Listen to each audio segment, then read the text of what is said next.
earlier, and we hope to work with them, try to get something drawn out, ready by the beginning of before the end of the year. Okay. And then two more things, Chair, if I may. Sure. One is, I know we were supposed to have the agreement for King's Landing presented so that we could at least have it by next month. Do we have an? We're still working on that. So is it in progress? Is somebody actually working on it, or? I know Joby had mentioned that she was. We're both kind of working on it, but she's taking the responsibility of that. And is she here? She'll be with us this afternoon. This afternoon. Okay. And then the last one, I did get email from Jojo Tanimoto asking about Punana Leo. It's not a right of entry, but it was. Remember last year we were supposed to do the. We approved it subject to you coming back to us with regard to a reduction in the rent. In the rent. And I haven't heard anything yet. No, we have not. They're still paying the rent. They're still paying the rent, correct. But I think the idea was that we were trying to reduce their rent or make it zero. Like consider a reduction, yeah. We have not started that yet. Yeah, but yeah. So can we? Yeah, we'll add it to Kohala's list and we'll try to reprioritize it. Okay. All right. Thank you. Thank you for your understanding and patience.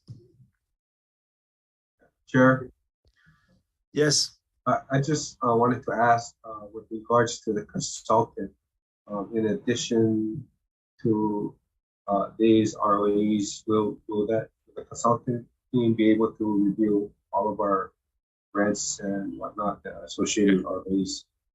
Yes. Okay. Thank you, Don. Part of the task. Yeah, thanks. Yeah, it's just getting Kahana some help. He just needs some help. Sure. I have Yes. a question on the consultant. Do we have a list of their duties and responsibilities? With their Once a contract is finalized, we I can can share provide that. you. Once it's finalized and executed. Yeah. Great. And it sounds like we're going to add something. And one more question for Ghana. On the Colliers report, it shows that the average base rent's $1.36 per square foot. But the recommendation is not to increase. When you look at some of these properties at $1.36 per square foot, some people are only paying like pennies per square foot. Right. When you look at Parker Ranch, it's like pennies per square foot. I know it, Connie, you mentioned in the past that we try to discount the rate by 50%. Even 50% would give us a major increase on some of these properties. Some of the challenge with that, Commissioner, also is because I know I put in that Colliers report and it's basically industrial commercial use, and then this is pastoral use. So that's the challenge that that we face with trying to figure that. But don't we pay for the Colliers report?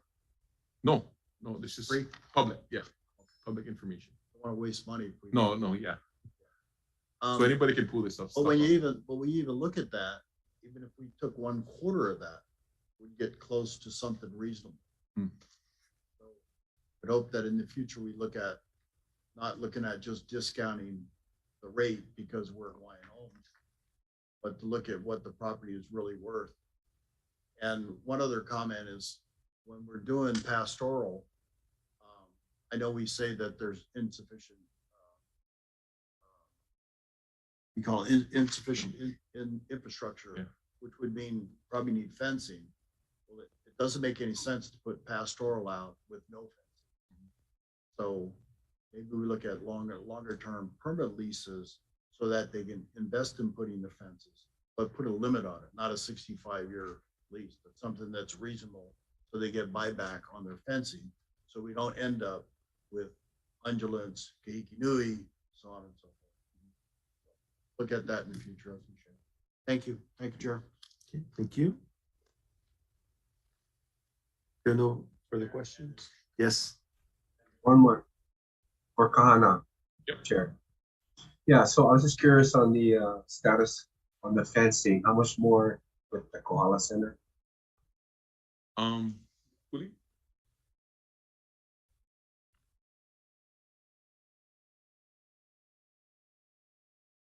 I'm Chairman and Commissioners. I'm Kohala Kamara, Land Property Development Agent, Land Management Division. So the Kohala Center running some NOAA grant funds, and to date they have done 12 miles of fencing on our lands free of cost, which would be over $1 million that we've brought in already. And they still have they have funding to the end of September, and they have an additional 60 acres along the Honokua Gulch that they're hoping to fence off. So that's about another 60 acres as far as the, so that's gonna happen before September this year. And their right of entry has been, so primarily to put in this fence, but they've also been, a really good partner for us. We have limited staff and resources to do so watershed management and other natural resource management. So I actually hope that we can work with them in some capacity in the future. So after this right of entry, to work with them in some capacity in the future, and hopefully with the Kalapa community as well, to manage the Honokua watershed. Yeah, the right of entries is kind of the tools that we have to be able to work with them. So I know it's a little bit outside of the box to issue right of entries to watershed partners, but I'm hopeful that we can find a way to continue to work with the Kohala Center in the future to manage our lands. Thank you, Kohala. Yeah, the right of entry was not a concern with me personally with Kohala Center. I just was curious as all the great work that they've been doing and continue to do for us. I appreciate that update. Okay, thank you, Mike. Any other questions on agenda item F1? Okay, if not, all those in favor say aye. Aye. Anyone opposed? Seeing none, the motion carries. Thank you very, very much. Kana, F2. Item number F2, we have Layla Bills, she can join us here too. Coming up. She had spoken earlier in support of item number F2. LMD is seeking the approval to issue a master benefit license to Hawaii Electric Light Company Incorporated for homestead developments, the County of Hawaii, various TMKs. We have a motion to consider staff recommendation. So move. Second. Okay, thank you. Proceed. Okay, so this license mirrors licenses that we have issued to the County of Maui and I think was it Honolulu? Yeah, Honolulu City County, HICO. And it just helps us to kind of push through the licenses and put them on the addendum, so we don't have to keep coming back to the commission for these license. So each locale would be added. Yes. Instead of reissuing a new license number, it's just an addendum to a master license. All right. Any questions, commissioners? We hope to do this with other utilities in the future. Okay. Seeing that there are no other questions, all those in favor say aye. Aye. Anyone opposed? Okay, the motion carries. Okay. Agenda item number F3, I'm hoping we have our participant online. Okay. Yeah.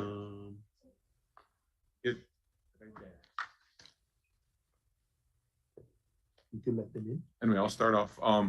Dan Epstein, who is the CEO for Special Olympics, will be joining us shortly for questions, if any commissioners have questions. But this is a basic issuance of a temporary 6-month right of entry permit to Special Olympics for their site. They're seeking an additional lot to store equipment while they build a facility on their licensed premises. Aloha, Dan. Aloha, Kahana. Thanks, everyone. If you'd like to share who you are, and I just briefly told mentioned to the commission what the submittal is for, but if you want to add a little bit more, please do. Thanks, Kahana. Good morning, commissioners. We appreciate your time and all of your support. We are continuing on to the next phase of building out our sports and wellness center in Eva Beach / Kapolei next to the Croc Center. We currently have our admin building up. We have athletes currently out and training, obviously abiding by COVID restrictions. And so the next phase is to build a 5,000 square foot structure, which we are going to use for our basically health and fitness programming. So it'll have powerlifting stations, ability to do Zumba and yoga classes, ability for our athletes to train using free weights and cardio equipment, and also a place for storage. The plan is to start construction in June. And so what the specific request is, the land adjacent to ours is mostly just scrub. And so we're asking for the use of a small portion of that property for storage of materials, primarily just as they're moving dirt around, and also as some of the equipment comes in so we can lay it out and utilize it. And we're looking for that for approximately 6 months during the duration of the construction, at which time we'll make sure everything is cleaned up, removed, and we'll be out of there. Thank you, Dan. Sure. Yes, exactly. Yeah, Kohala, thank you, Chair. What's the current fee they pay? It's listed there. Particular area, the 20,000 square foot. Should be $184 a month. And you can see how I came out with that number, Exhibit B. And again, this is public information from the city and county. They have land assessments, and that's how we build up the rents. Thank you, Kohala. Okay, can I get a motion to consider staff recommendation? So move. Second. Okay, any further questions for either Kahana or? Okay. Yeah. Patty? You're muted, Patty. Thank you, Mr. Chairman. Aloha kailua kona. And Kahana, what is the Special Olympics after the facility is built? What is their I don't have my notes, my past notes. What is their monthly rent for their entire facility and the lease for the 1 year? How much do they pay a month? Offhand, I don't know offhand. I need to go check. I can get that information for you though. Was it like $1,000? That's correct. Commissioner, that's correct. $12,000 a year. Correct. It's a license, yeah? Yes. And then how large is the parcel there in Kapolei? 2.4 acres. 2.4. How long is the lease there? It's a license. License? The license, yeah, it was for 46 years or 40 years, something like that. 45 years. Yeah. 45 plus opportunity for two 10-year extensions starting in 2011. Okay. Can you repeat that? 45 years plus what? Opportunity for two 10-year extensions, and we started the license in 2011. Okay. So do they come back to the commission for the extended 2 years, or is that grandfathered into your license? They would come back to the commission is what For the extension, yeah. Kahana said. For the extension. Okay, great. All right, thank you so much. Thank you, Mr. Chairman. Thank you, Patty. Any further questions? Yes, Mr. Chair. Yes, go ahead, Pauline.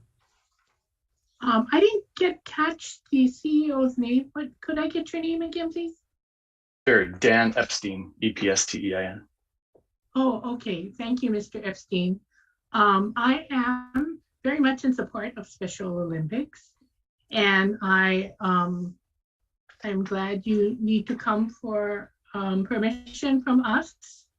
And this will be a 6-month temporary permission to utilize the vacant land next to where you need to utilize our vacant land. Is that correct?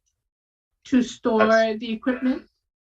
Yes, okay. So I think that'll be a fine thing with me to support Special Olympics, and I hope that works out. So If it takes longer than 6 months, then you will be back again to ask for a continuance of that for our vacant land.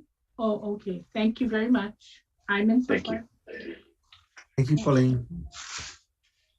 I have one more Patty? question, Mr. Chairman. Thank you. Thank you, Mr. Epstein.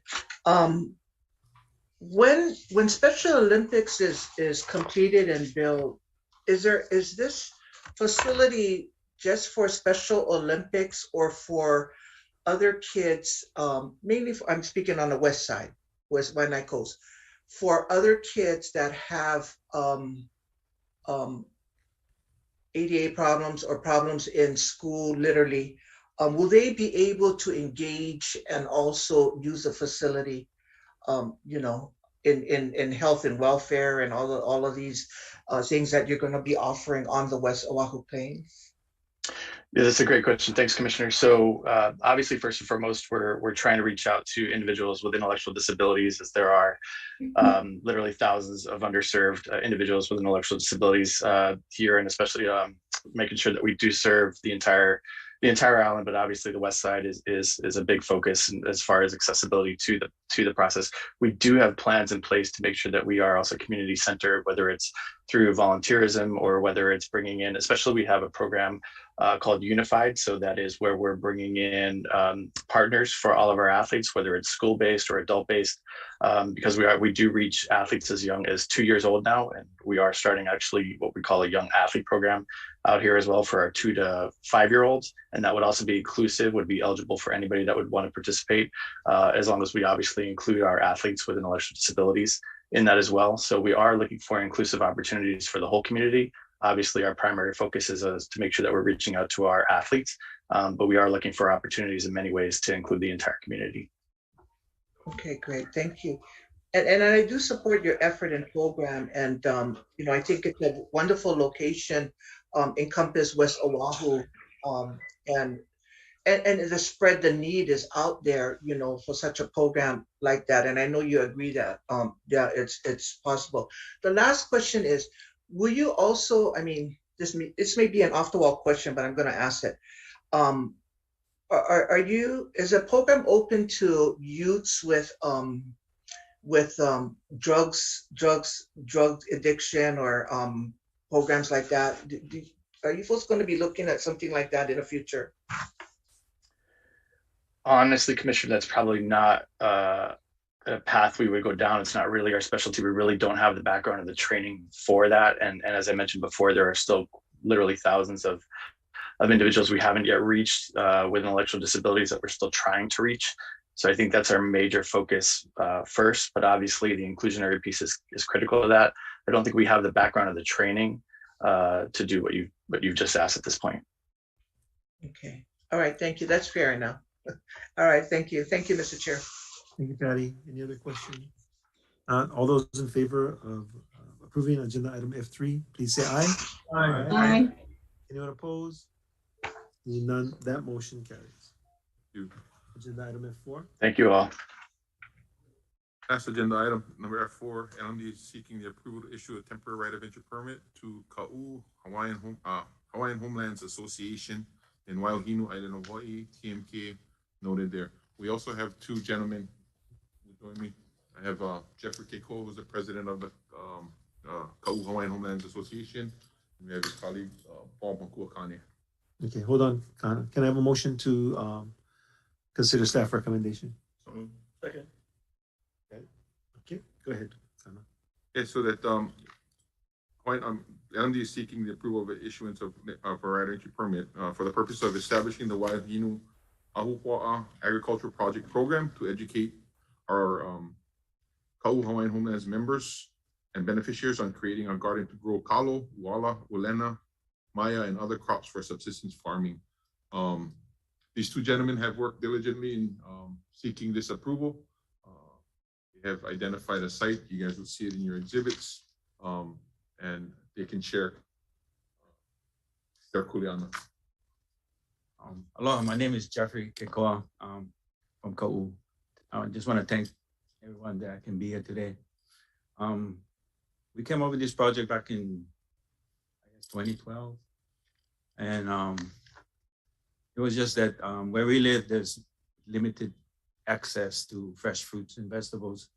There's not really any big major grocery stores nearby.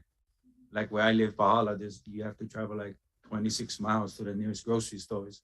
We have a mom and pop store that's, it does the job, but usually we end up shopping at farmers markets and stuff when they do come in. So we just, as the community, we decided, if we can grow our own fruits and vegetables, Mocha, and share among each other, feed each other's families, Somebody grow kalo, I might grow vegetables or fruits, and we can just share among each other and feed our families. And so that's how we came. Paul and Nona Makuakani came up with the ag proposal, the Wauhino Aukwa ag project proposal. We've run into a lot of, I guess not setbacks, but just periods that we had to wait, applied for land through through Hawaiian Homelands, and for some reason didn't get approved. And then we went through DLNR, which they do have lands close by to where we wanted to do our gardening and our subsistence ag, and got approval from DLNR. And of course, when they tried to transfer papers, the lava flow in Puna slowed things down. And then the COVID came after that in 2018 and 2019. This is 2022. So we're here again. Hopefully can get this project on the ball, on the road. No, I'm just a project manager from the start. I think this all started because, as I had mentioned to the commissioners prior to looking at the project, is that I was up there trying to do things as an activist, came across a lot of problems, tried to work with the Hawaiian Homeland Association, trying to get DLNR land into Hawaiian Homes land management. So this is the opportunity for us as beneficiaries to get onto the land and start planting some kalo for subsistence and sustainability for the future. And, we talk about like protecting our Kupuna EVs. We was there down at South Point the other week ago talking about that, working with Department of Hawaiian Homes Land, nonprofit group. But we also got to talk about the Kula EV, about the bones that are standing and walking this earth, because that is the future. And this opportunity gives us to provide for the future and kind of put things together so we can get our community doing together something great and try to feed ourselves, being that we're so far away from fresh fruits and just producing our things on our own land that the state's supposed to be held in trust for us. That's why we're here trying to see this project through. I thank you guys for your guys' time, you guys' ears, and I just hope that you guys find it in your heart to approve this project. Commissioner Zachary? Yeah, well, congratulations, and wishing you all the best in your project. But I have a question, is this area has access to by water? Yes, we've been working with the Department of Water Supply for our right of entry into the property, because they have a gate outside of the Department of Hawaiian Homes Land that's been there. And I personally work with them along with Jeff. And yeah, we're gonna they have 2 water resources that we took a look with Kahana and Andrew. Yeah, there's water resources, but I know when I was doing the planting up there, we never need to have access water because it always came from Malcolm, from the heavens up above to provide. Yeah, that area does provide enough rainfall because it's Mauka, Waiahino. I'm not sure the elevation, but it's always misty up there every afternoon. So Currently, what kind of vegetation does it have there? They I haven't been there, but used to be sugar cane at one time. For years, as long as I can remember growing up, DLNR land was always the plantation used to have it, the sugar cane. Then it turned into pastoral lands, and I guess they finally moved out. So maybe now is our chance to try our luck to become farmers at least to feed our family. Terrific. In the beginning. Okay, Patty. Mahalo, Mr. Chairman. Thank you so much for this presentation. I did read through your submittal. And finally, thank you, Kahana. This is such a great project. I mean, Hawaiian homes, $20, five acres. I mean, food sustainability is so important. And to hear these two gentlemen sharing this project, I totally support this. I don't know where Kahu is. I've never been there, but to look and read through your submittal and looking at these photos, and to know that your focus is on food sustainability, which we totally need to support. I mean, if we haven't learned through this COVID of 2 years how food is so important for our families and our kupunas and our community, then we haven't learned anything. But, thank you for this. I will support this submittal. And I like the rental, $20. That's such a reasonable community use rental. So thank you, Kahana, for putting this together. Such a refreshing project moving forward. So thank you, gentlemen. Good luck. Thank you. Thank you, Mr. Chair. Thank you, Patty. David? Thank you, Jeffrey and Paul. Thank you very much for coming. I know this has been the table for a long time, and we appreciate you guys hanging in there. But I did have one question. I know the last time, this is before COVID, you guys were actually growing on the DLNR lands. Do you guys still have those, or?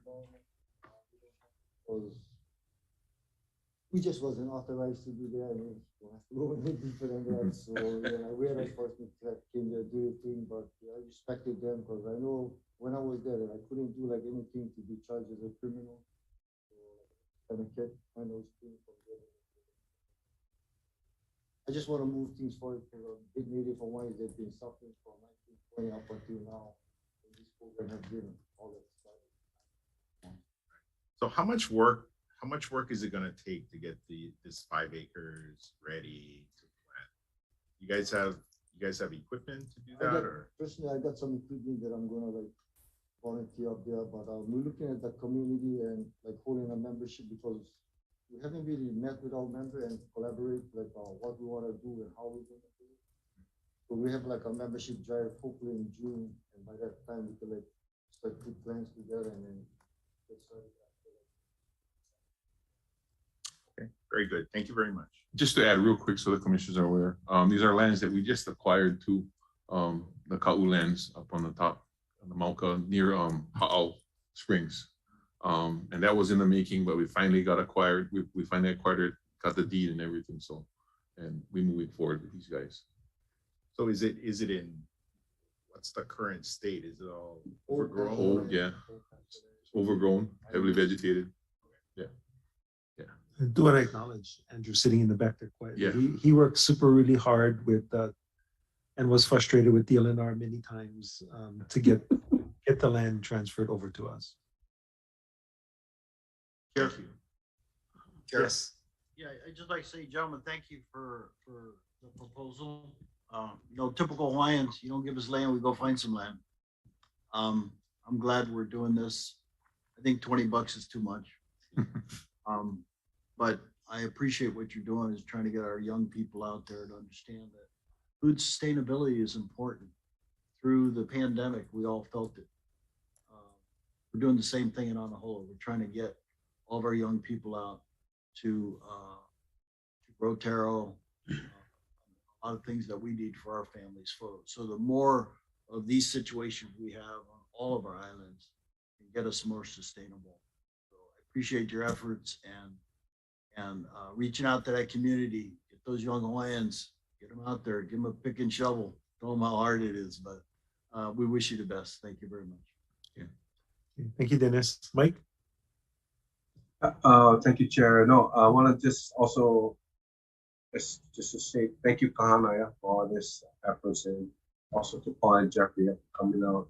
100% support this project. Thank you, guys. Thank you, Mike. If there are no further questions, all those in favor say aye. Aye. Anyone opposed? Seeing none, the motion carries. Thank you guys for hanging in there with us. Thank you guys so much. Sure. Yes, Dennis. Sure. We'll take a 10-minute break and return at 10:40. 55, a little bit more than 10.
I go to agenda item E2 next. Stuart?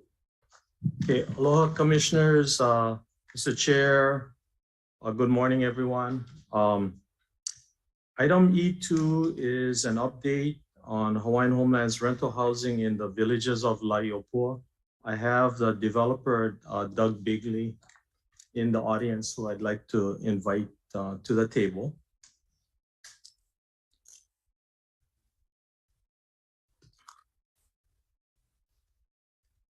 While he's coming up, I wanted to say that this is an information submittal. There have been a number of issues in the subdivision, and this is the rent with option to purchase project. And last week, I attended a meeting that was initiated by Doug Bigley, Ikai Kohana, who's a developer. And it was a constructive meeting. There will be more meetings to come to address the various issues of the tenants within the subdivision. This is a challenging project. We completed a project in Kapolei called Kapolei Ho'olima Lima about 5 years ago. So that project started in 2000, and we had similar growing pains in that because of the newness of this project.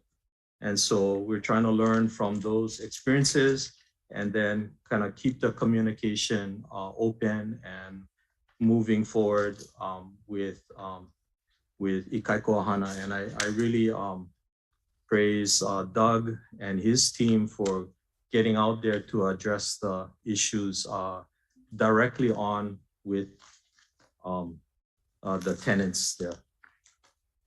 And then also, I just wanted to mention that currently there are 60 rental units, and that Doug has secured low-income housing tax credits to build additional minimum 24 units.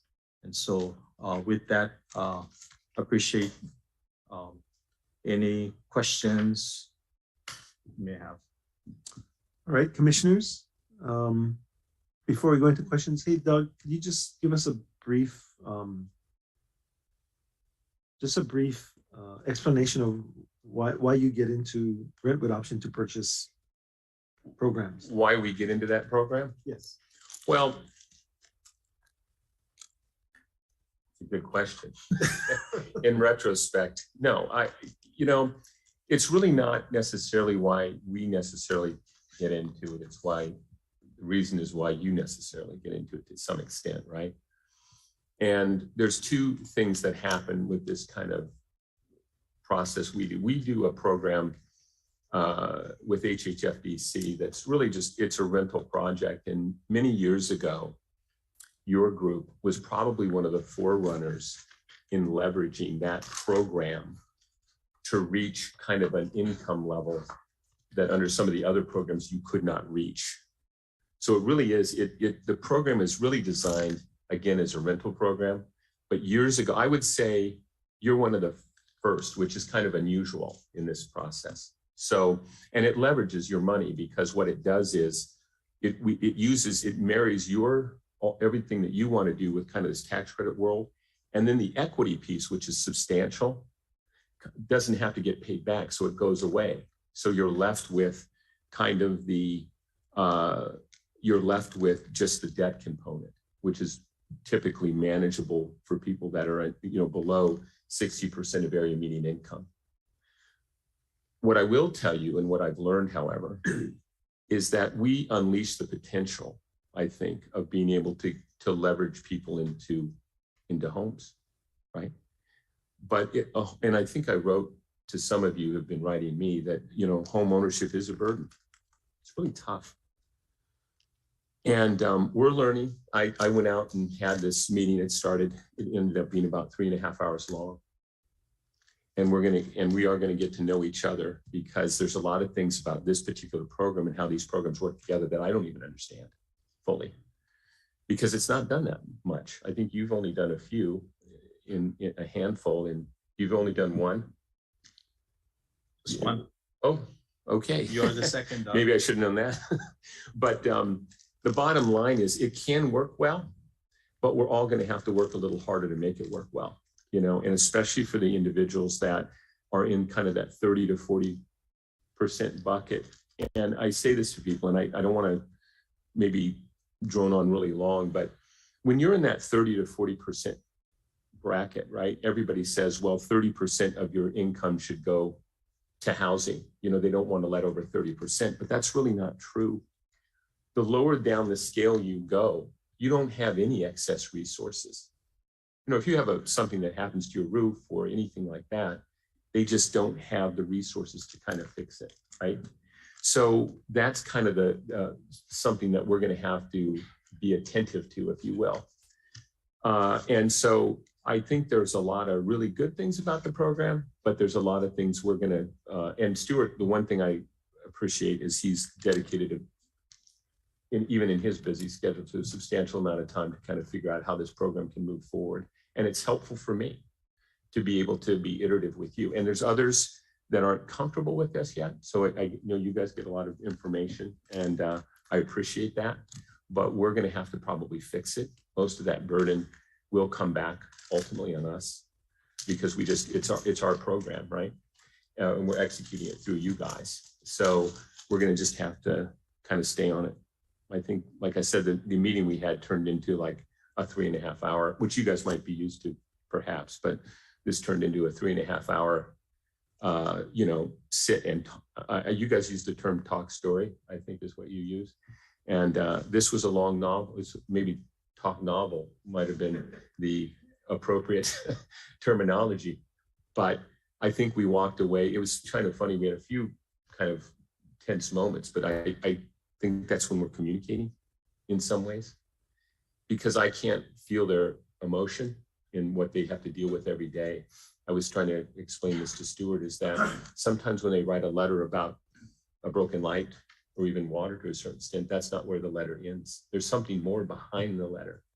Because if it was just about fixing a light, maybe that would solve their problems, but it's deeper than that. So we have to be with them more. So we're adding resources so that we can fix a bunch of problems, you know, out there. So I do like it. Well, we certainly and I want to help. We certainly appreciate I'm not perfect. You coming to Hawaii to answer those questions firsthand. And I'm sure that we're going to hear some of those questions tonight at the community meeting. And so, you know, we'll match that up to what, how your meeting went, and then we'll go forward to address the concerns on your side, the developer side, and any concerns on our side, department side, with this program, because it's a great program, rent with option to purchase. However, you know, there are it's very complicated with the tax credits and what is required of you know, keeping the rents low, but at the same time making sure there's enough money to do the proper maintenance so that the homes, when it comes time to turn them over, there is some equity and some value in the home. So we just thank you for being willing to come out and listen and then communicating, and I'm sure that there'll be more communications after we hear tonight. Right, and I want to give everybody just one quick example of my learning because I think it's important. You know, we've had water issues. And one of the things that we didn't fully understand is that, you know, you have people select these lots, right? And some of them are really big lots compared to other ones, right? This is an example. So you have these larger lots, and larger lots take more water, right?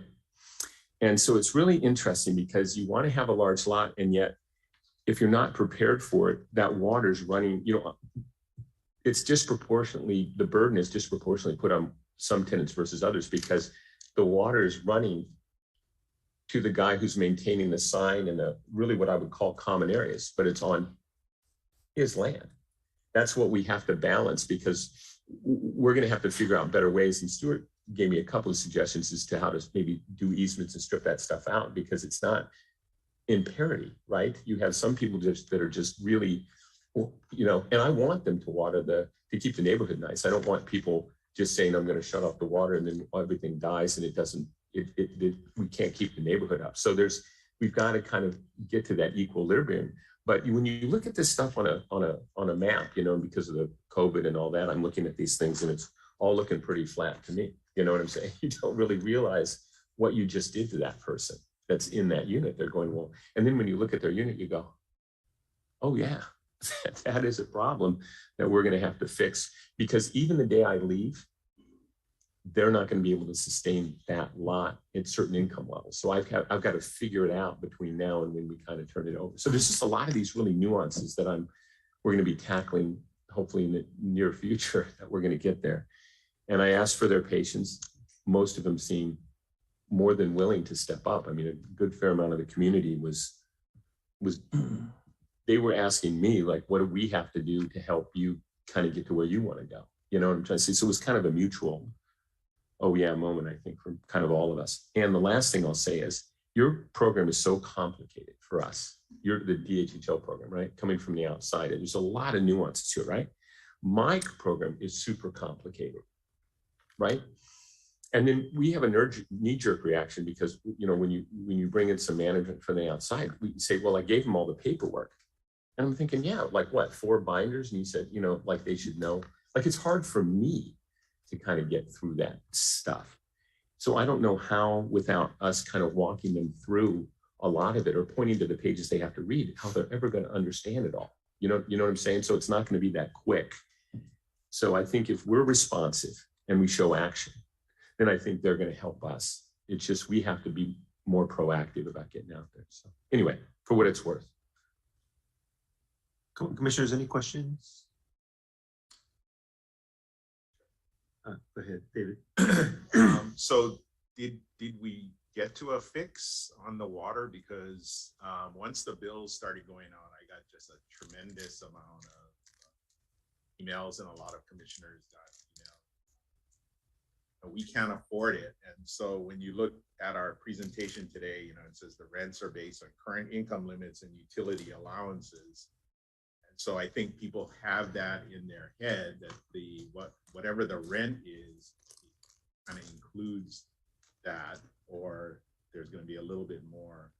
And they're used to paying what regular homeowners pay for water every couple of months, right? Which is not much. You know, it's like $40, $50 every couple months, and to get hit with like $800 or $1,000 bill is something that, you know, impacts them.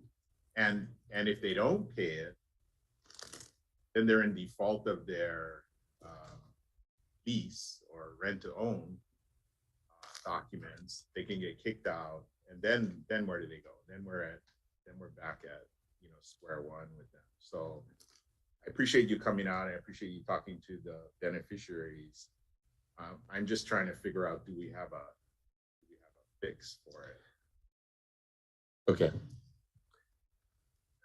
The answer is partly, and I'll tell you why.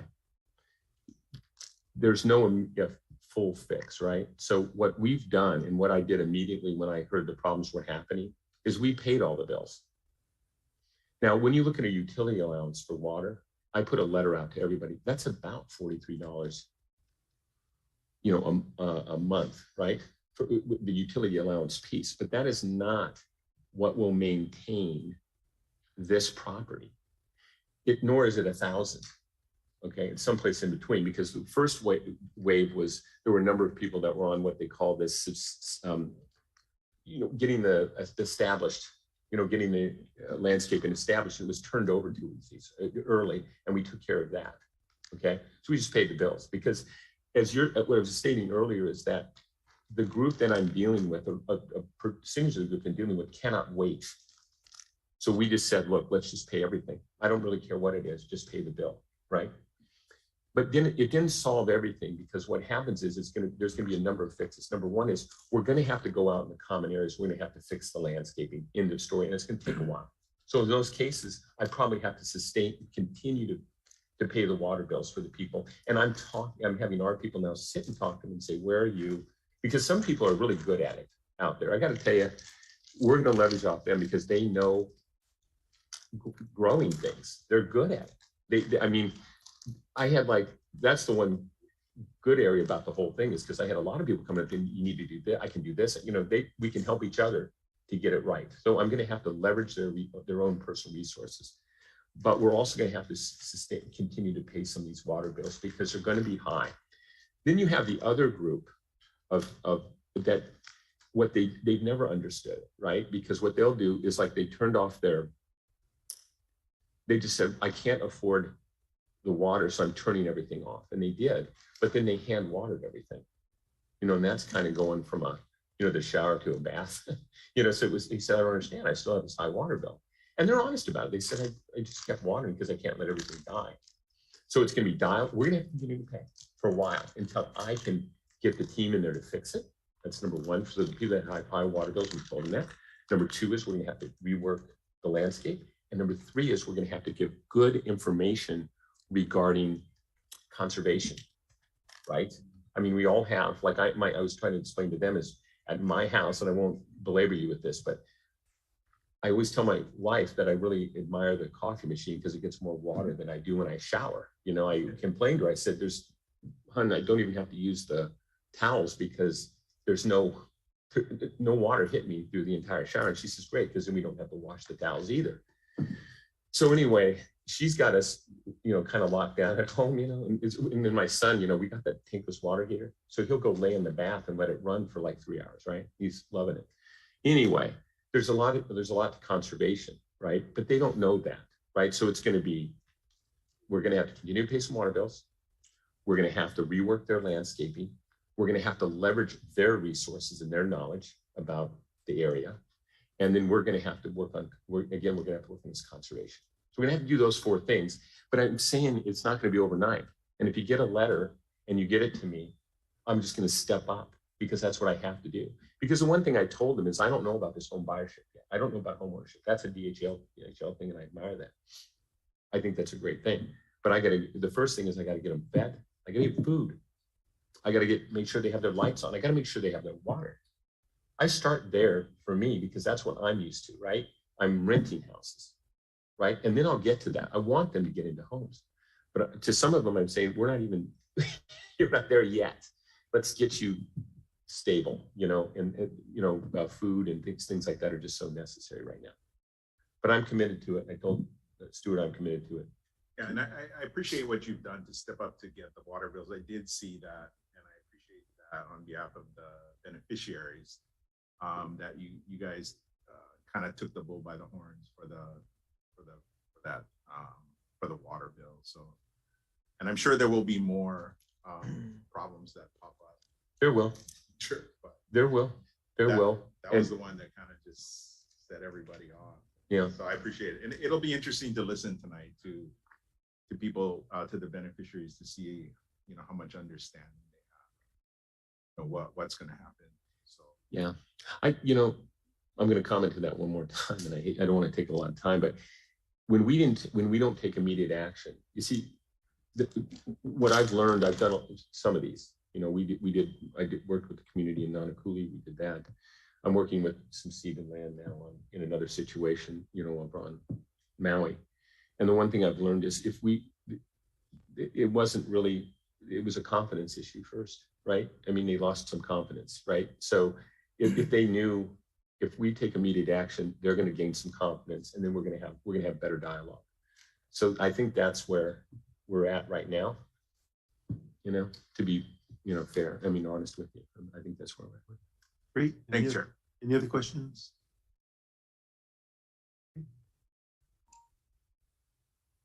Go ahead, Patty. Thank you, Mr. Chairman. Thank you for your presentation.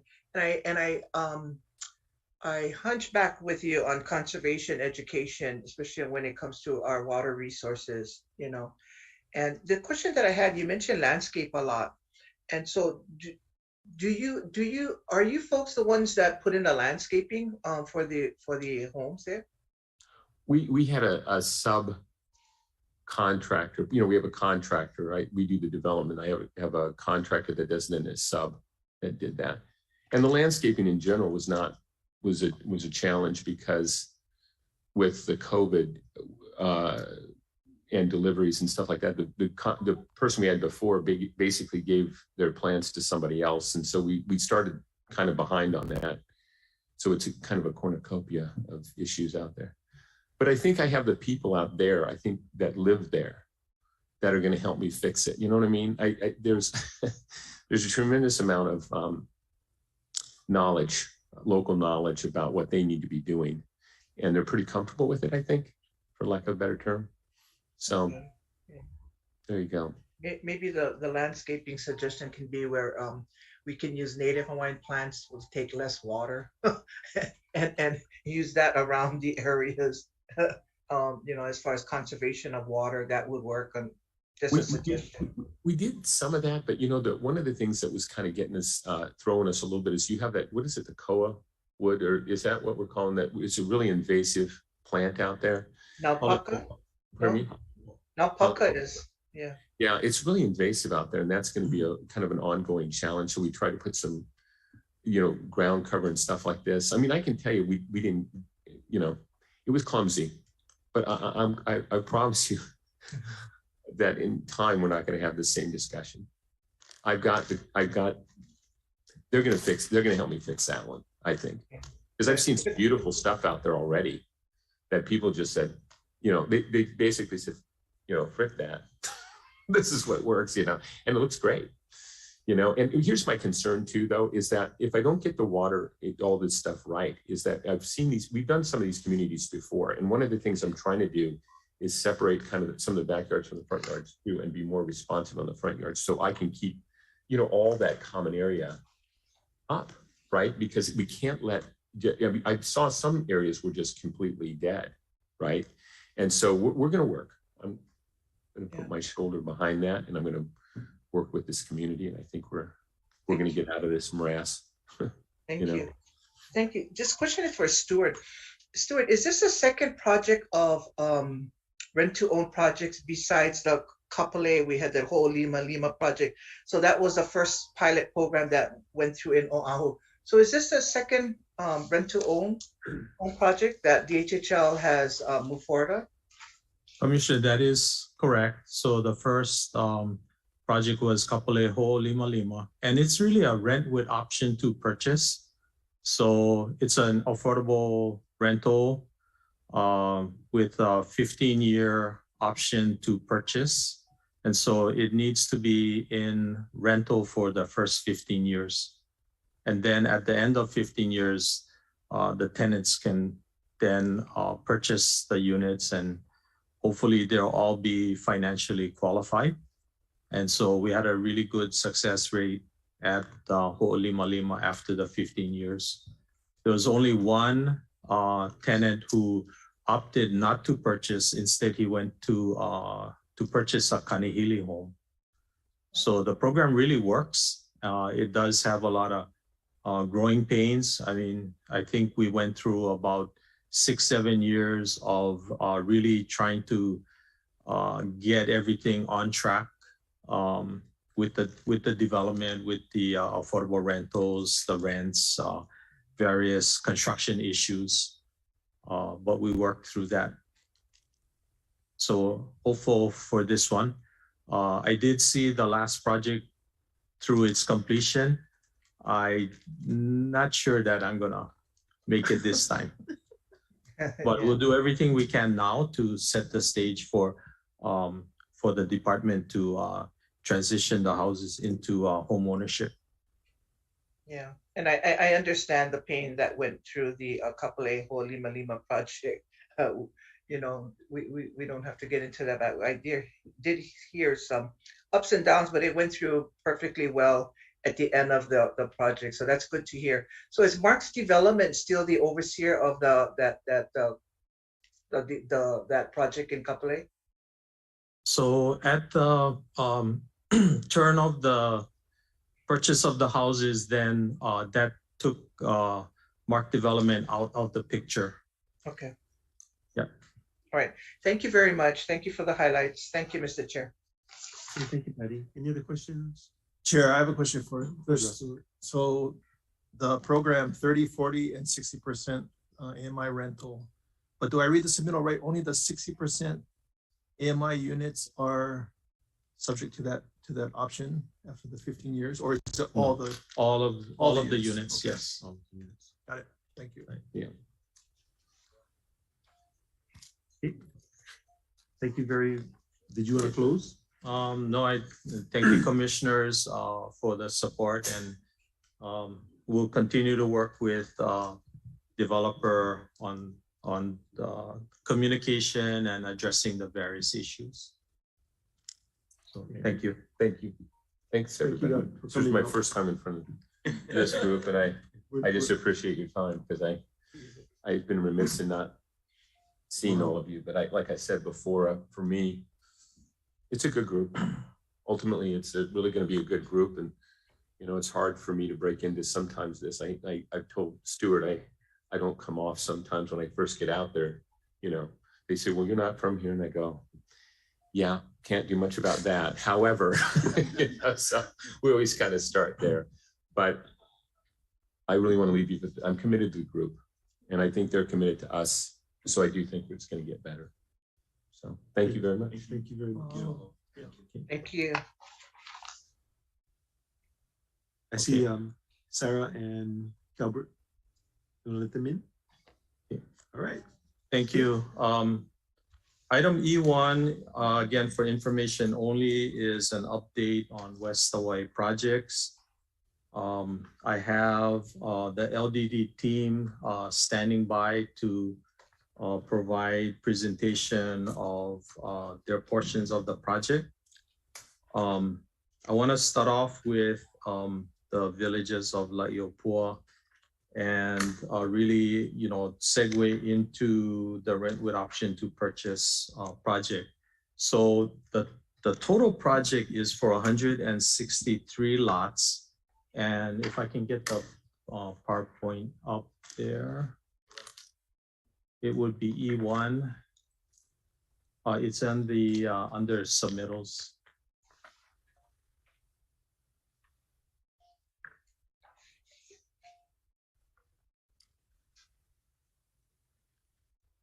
In a short break. Okay. We'll take a 5-minute break, and then we'll come back. The technical issues, we're going to get to it.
Thank you, Cedric and Michael. You're on. Okay, Stuart. again, aloha commissioners, Chair Stuart Matsunaga, Acting Administrator for Land Development Division. West Hawaii project updates. Can I get the next slide? Thank you. This is a graphic showing the villages of La'iopua Village 3, which is Kaneohale, Village 5, which we had 117 lots and 45 which are turnkey. And then to the right, we have Village 4, the Akau subdivision, which is part of rent with option to purchase.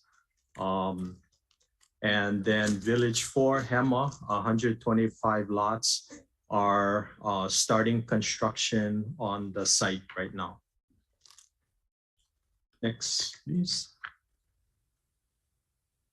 So this is the rent with option to purchase area, and towards the main roadway to the right, you can see the sloping areas, and this is where we had just talked about the issues with irrigation. And so I have a proposal that we will maybe float later to perhaps consolidate and re-subdivide, because that will be more consistent with Village 3 subdivision. And so that way the maintenance issues could be mitigated by doing a re-subdivision, because right now those slopes are part of the lots, and typically we wouldn't maybe do that. So this is something to think about. We're gonna have to look into that to see how we actually implement it.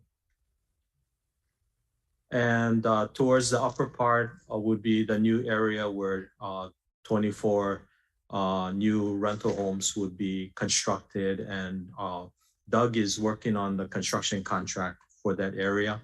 What has happened, as you know, is construction costs, labor, just delivery of materials has been really challenging.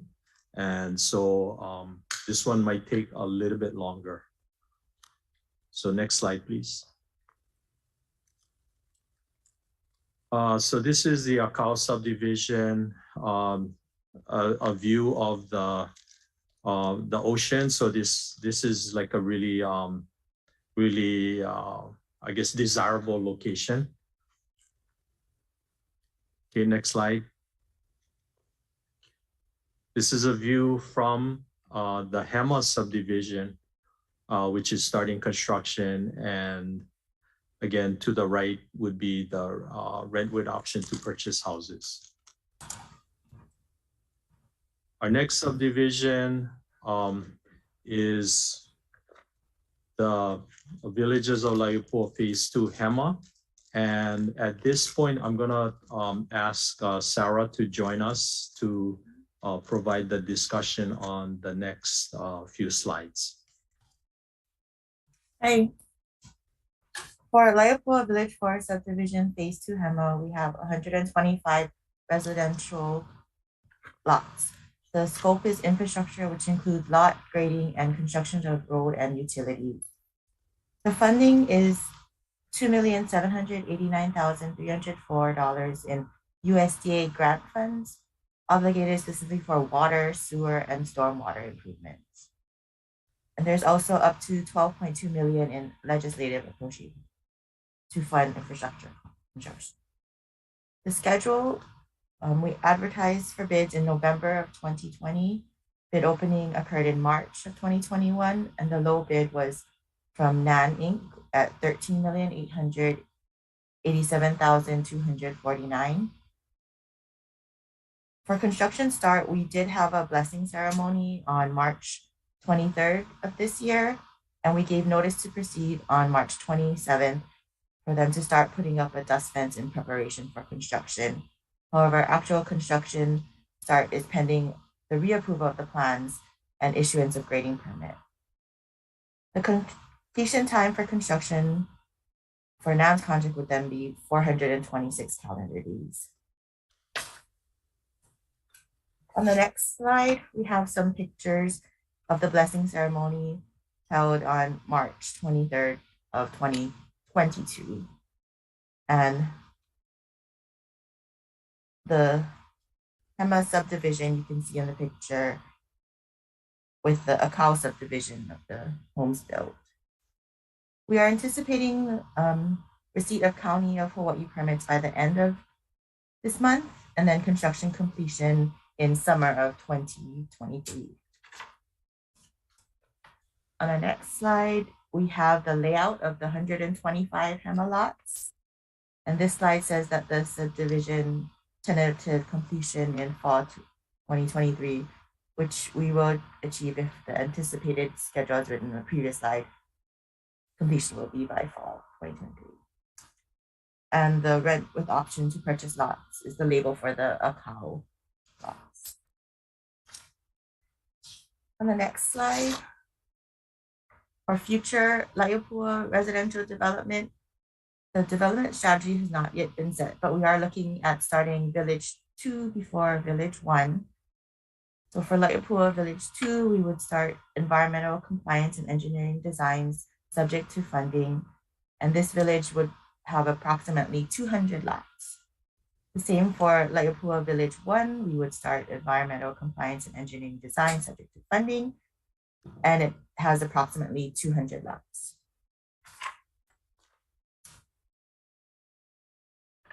For Kuhio Village subdivision of Lot 7, the scope was subdivision of lot into Lot 7A and 7B, installing water laterals and a new fire hydrant.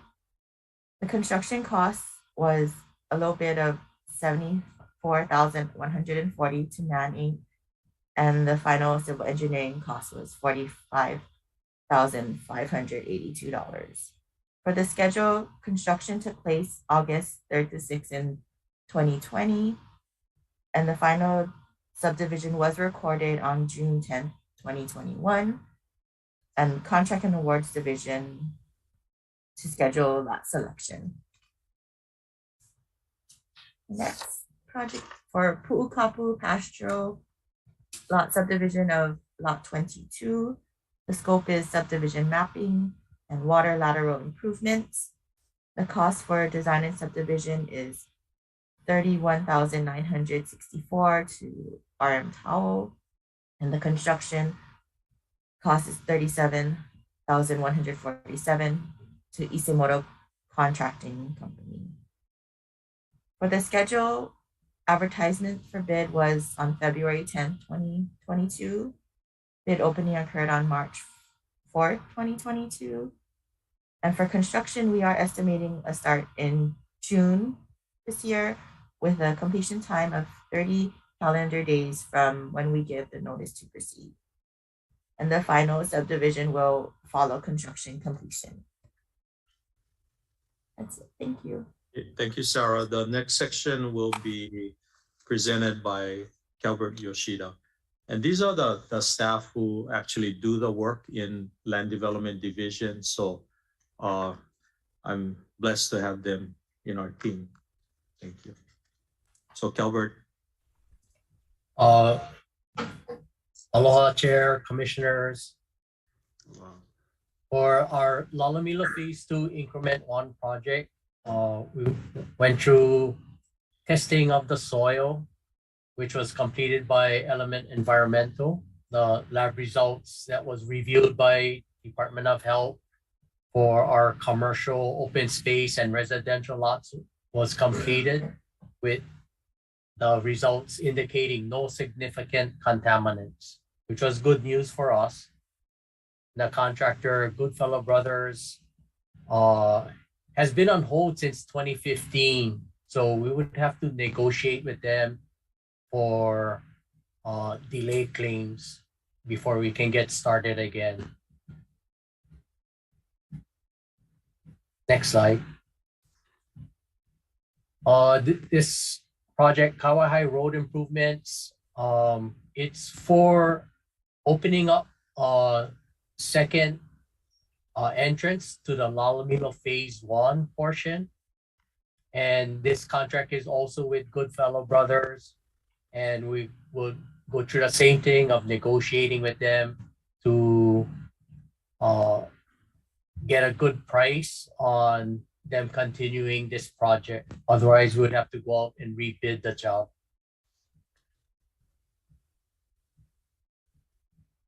Next slide. So this contract with Goodfellow Brothers, it's been on hold since 2015. The relocation of the Hawaiian telecom poles has been negotiated, but not finalized. They have some unresolved issue with the fiber optic line that they had purchased through SIC. Delay claims by the contractor still needs to be negotiated. So it's on hold. Next slide. Pu'ukapu pastoral lots, additional road improvements. So this project is phased where they did multiple locations of road improvements before, and now we coming up to the final 3 locations that are hindered with the line of sight problems, and we're going to try and widen the roads. So we're looking at having this contract bidding out, which our pre-bid meeting is tomorrow. And our construction estimate is $450,000. And estimated completion would be somewhere around November 2022. This Honokoia non-potable stock water system has been negotiated for a while. We have a contractor on board, which is also Isimoto Contracting, for $1,069,756. The contractor has been on hold for a couple of years, and we would have to negotiate for added scope and escalation and delay costs. We understand the problems with trying to work with a new group, Wai'olo Honokaia, in providing a business plan so that they can maintain this water system. And the HHL will be responsible for the major repairs over $2,000.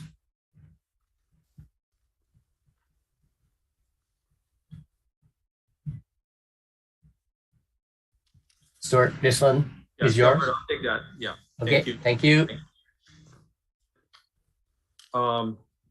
So we have a non-potable water system in Pu'ukapu. Sometimes it's referred to as a hybrid water system. It's basically we're connected into the county, and at that point the water is potable, but when it leaves the county meter, then it goes into a non-county standard pipeline to feed up to 180 or so pastoral lots. This system was built approximately 10 years ago. And so we have been going through ongoing maintenance and repairs.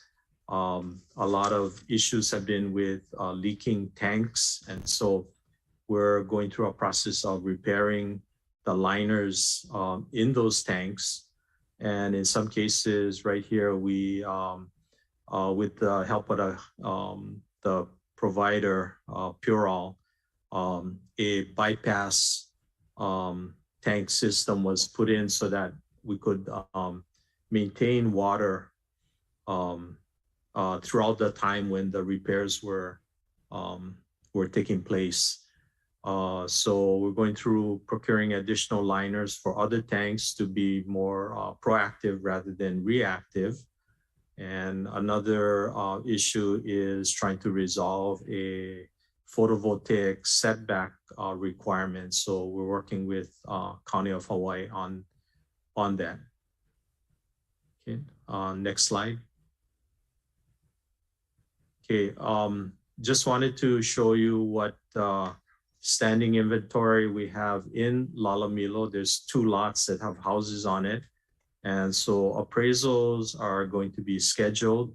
And then after those appraisals are completed, then we'll hand off to CAD. There's also 5 lots, vacant lots, unencumbered, also to be turned over to Contact and Awards Division for awards. So what we had to do was we had to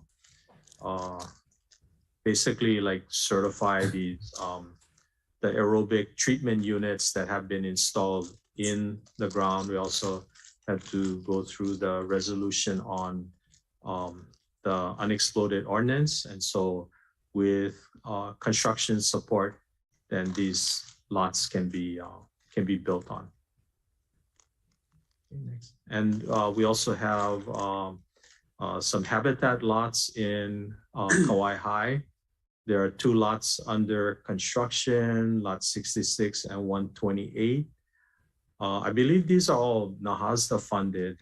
So lot 11 and lot 127 are going through its permitting review with the county. And I think with that, that should conclude West Hawaii project updates.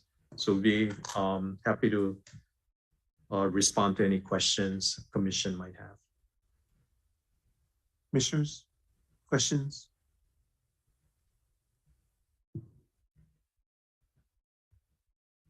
Okay, seeing none, you wanna continue? Okay, thank you. E3?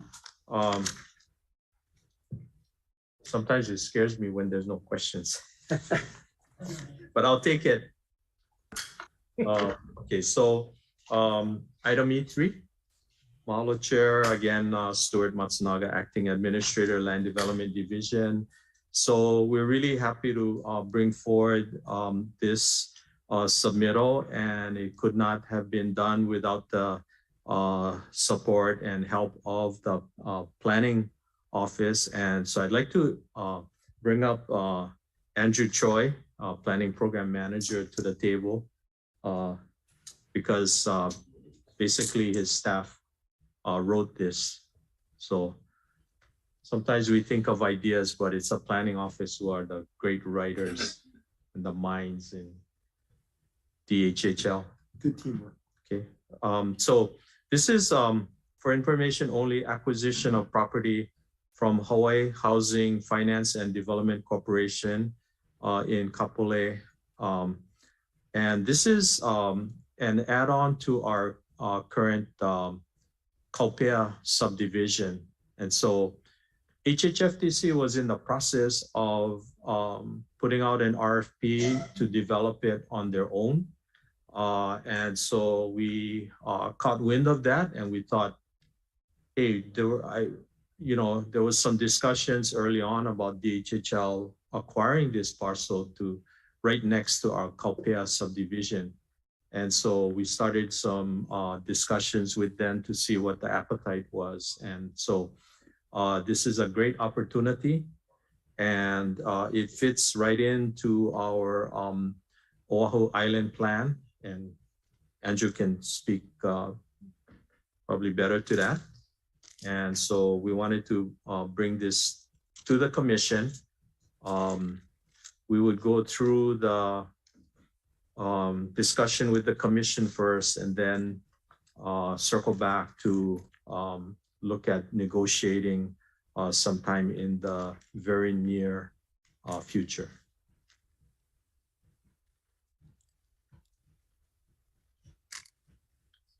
Any questions for either Andrew or Stuart?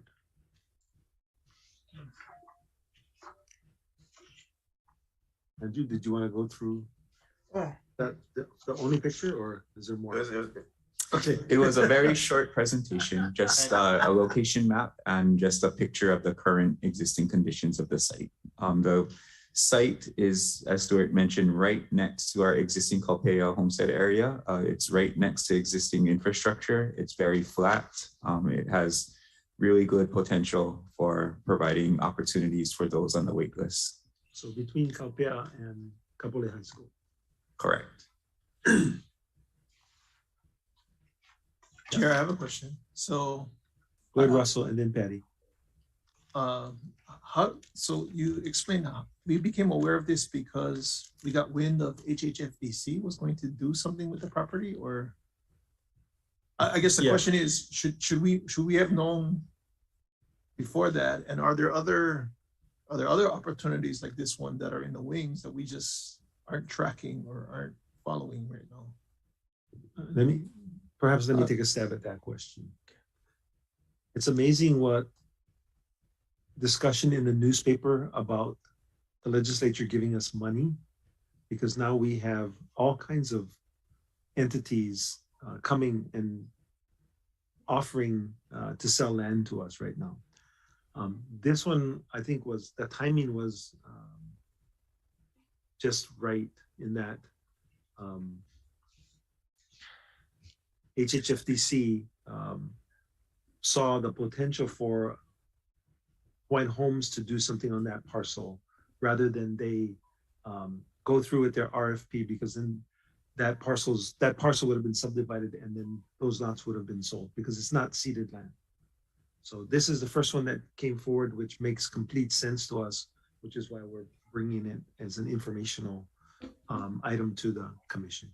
But there's other parcels and other opportunities that you're evaluating right now? Yes, they had very premature analysis on them right now, and it's statewide. So let me go to Patty first, since she's been waiting, and then come back to you. Patty. Oh. Okay, thank you, Mr. Chairman. I know that parcel. First of all, we're not going to be able to sell fish on that parcel if we develop, but it's okay. Anyway, that parcel is a nice parcel, and I believe that it's a addition to Kaupea Homestead. I think if the opportunity for DHHL to get that parcel in Kapolei for additional homes for our beneficiaries would be, absolutely supported by beneficiaries in Kapolei. I'm wondering also if that happens about the school capacity with additional homes built there. Would our schools be able to, especially I think Kapolei High School, which is the closest adjacent to the property, would that also impact our schools right now in that area? Do we know that? But it's a wonderful location. It's prime location, I'd like to see the Hawaiian Homes own that property and build more homes. I think it'll be a great opportunity for beneficiaries to live, work, and play in that community. Thank you, Mr. Chair.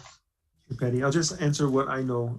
HHFDC had a higher density forecast for that area, so it would, likely impact the schools in the area greater.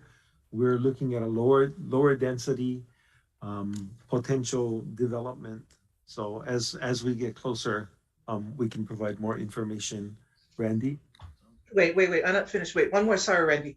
But I just wanted to add, before we move forward to purchase these new property, land and property, Mr. Chairman, I'd like to assure that other CIP projects that we have in place in our inventory that are on hold right now, that move forward. And for instance, I'm going to be selfish to say the Voice of America project. Before we move forward on new properties, I'd like to see existing projects also be funded and to be able to move forward. So I just wanted to add that in this conversation. Thank you so much. I appreciate that. Randy?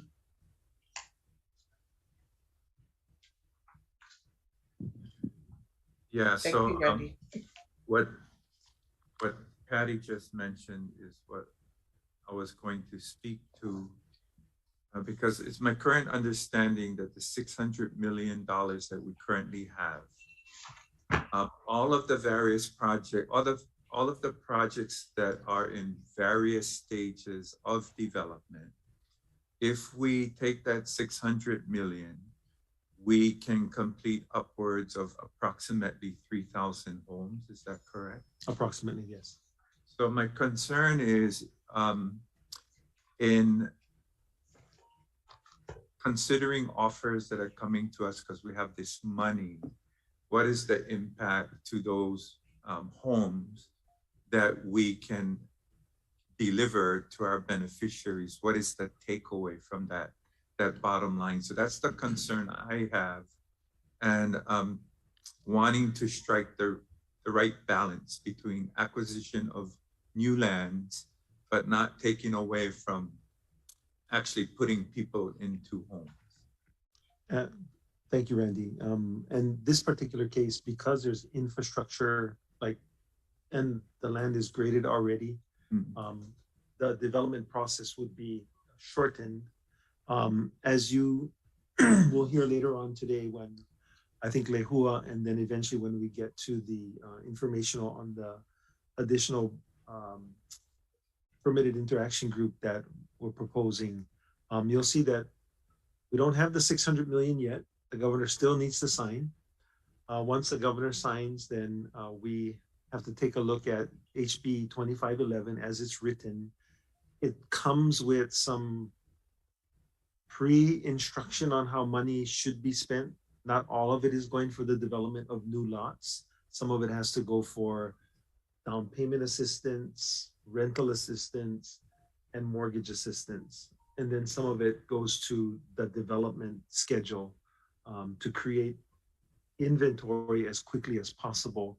And then there's a sort of guidance, strong guidance by referring to a beneficiary study in 2020, along with we have to simultaneously create a strategic plan that aligns with that beneficiary study. So there will be more discussion on how the 600 million is not a blank check. It comes with some direction. And so we'll have to provide more information to you. Hopefully you'll get some more this afternoon, and then there'll be more after that. Yeah, so to your point, that's a lot of moving parts to get through in a period of 3 years. And that's part of what's coming up with beneficiaries who understand that this is a time to celebrate, but it's also a time to be apprehensive and concerned because the window is so narrow to get all of these projects through. So I would be, and I'll be honest with you, we thought we had 3 years. We asked for 6 years to spend this money. So we had thought we had 3 years. There's a technical flaw in the bill, so it's 2 years right now. But hopefully we'll go back in and fix that next year to make sure we have the full 3 years to be able to implement this. So I think, so I was reading the submittal for the PIG, and I think it's a good initiative to get started.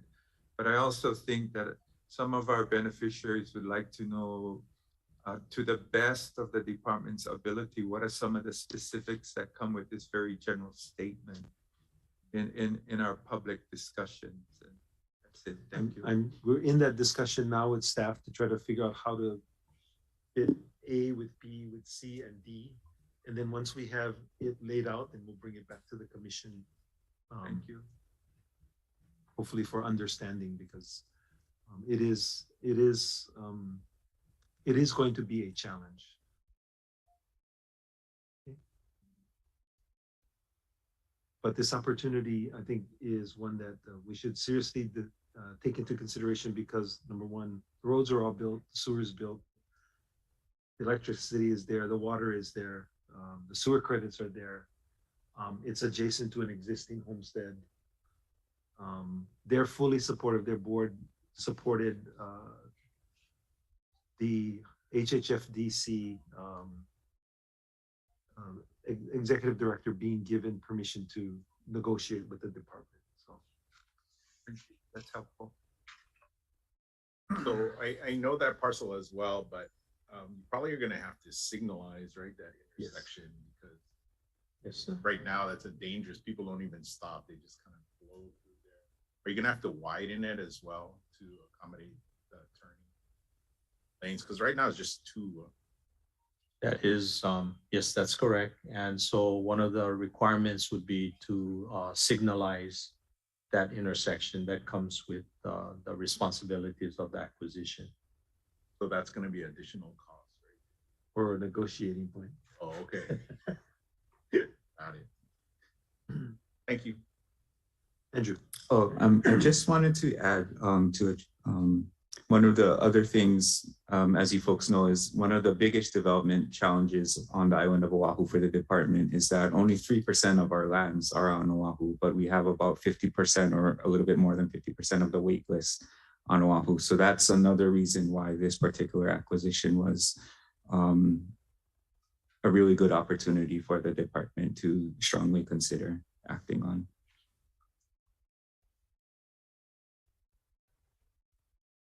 Any further questions? If not, thank you, Andrew, and thank you, Stuart. And commissioners, I will entertain a motion. It is now 12:06 to go into executive session. Chair, could I rescind my request for D18 to executive session? We can clean that up now if you like. There's no objections? Well, okay, so as long as there's no objections. Yeah.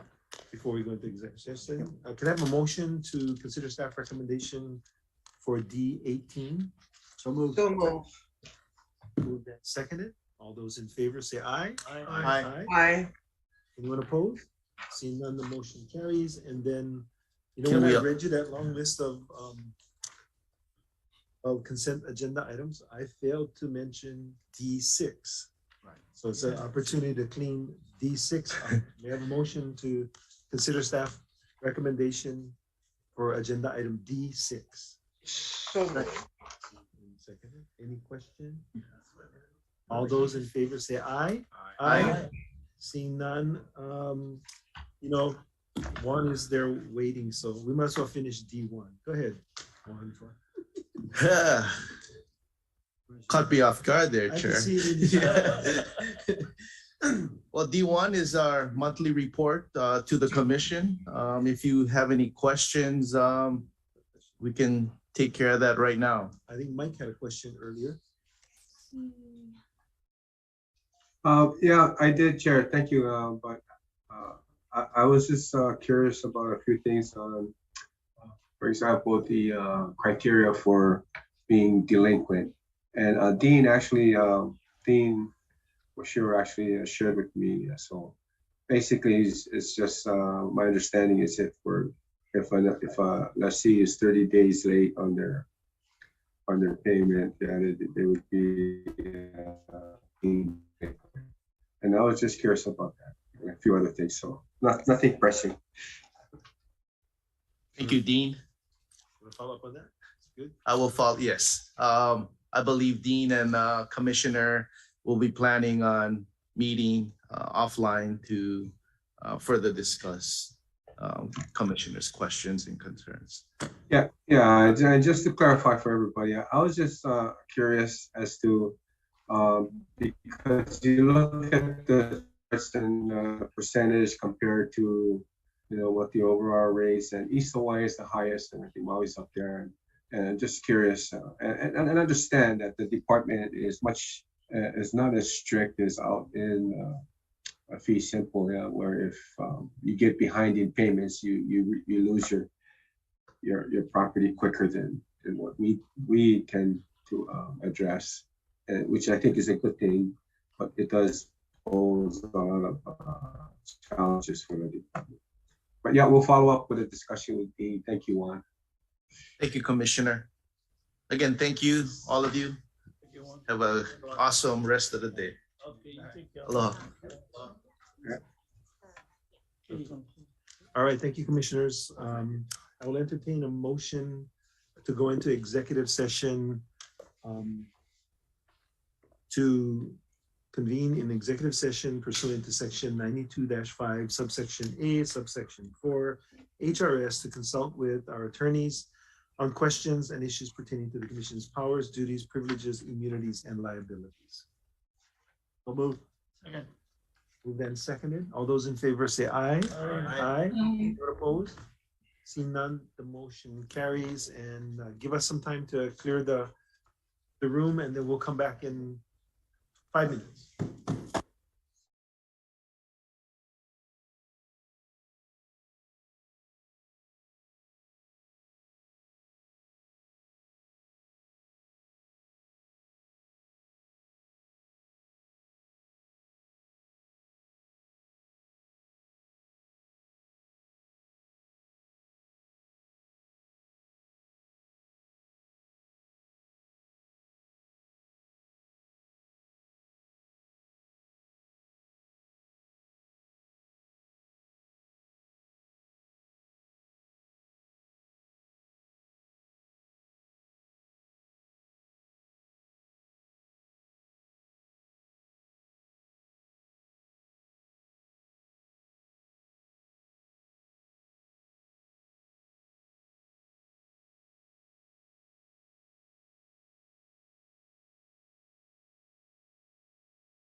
Yeah.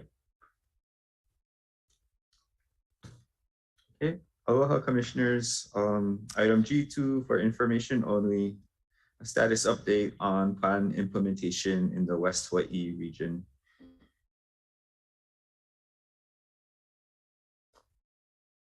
Next slide. Oh.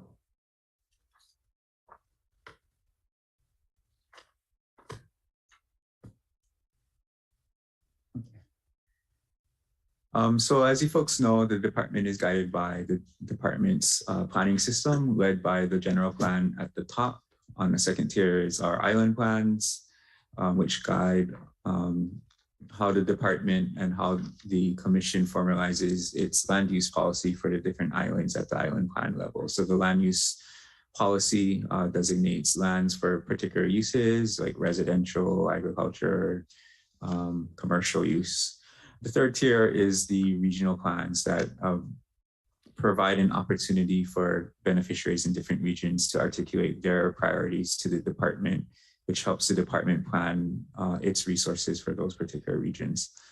It also articulates what our homestead development plans are in particular regions. Today, we'll be going over the island plans and regional plans.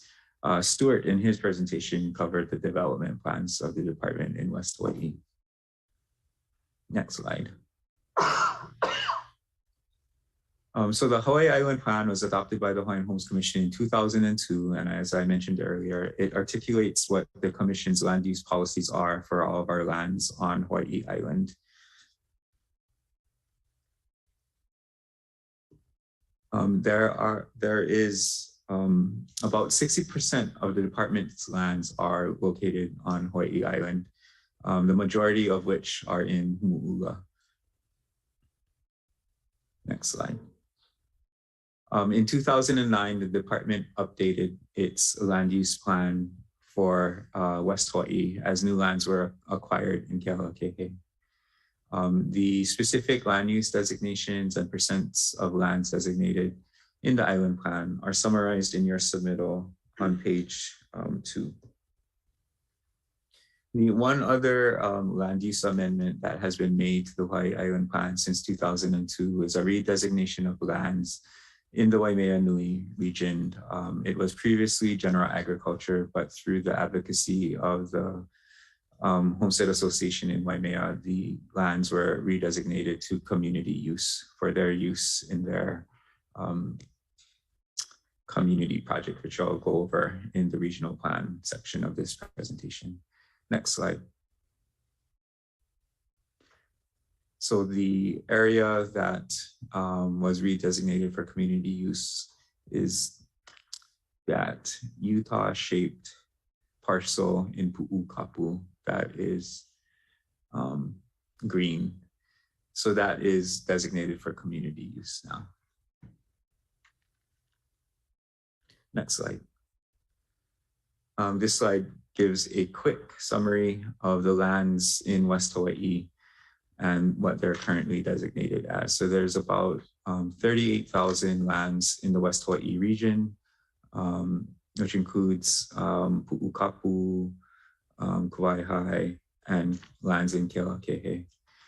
About 2/3 of those lands are designated by the Commission for pastoral homestead use. And then the next biggest category is general agriculture, which is about 30%. Next slide. Moving on from our island plan to our regional plans, there are 3 regional plans in the West Hawaii region, in Kealakehe, La'iopua, Kauaihai, and Waimea Nui. The Kealakehe La'iopua was the most recent update of the regional plan. In 2020, the Commission adopted the updated plan. Both Kauaihai and Waimea Nui are due for an update, subject to having sufficient funding and staff to do those updates. Just a brief overview of the priority projects that were identified by beneficiaries during the regional plan update process. The first priority project is the department and the community need additional water sources in order to move forward with development in the region.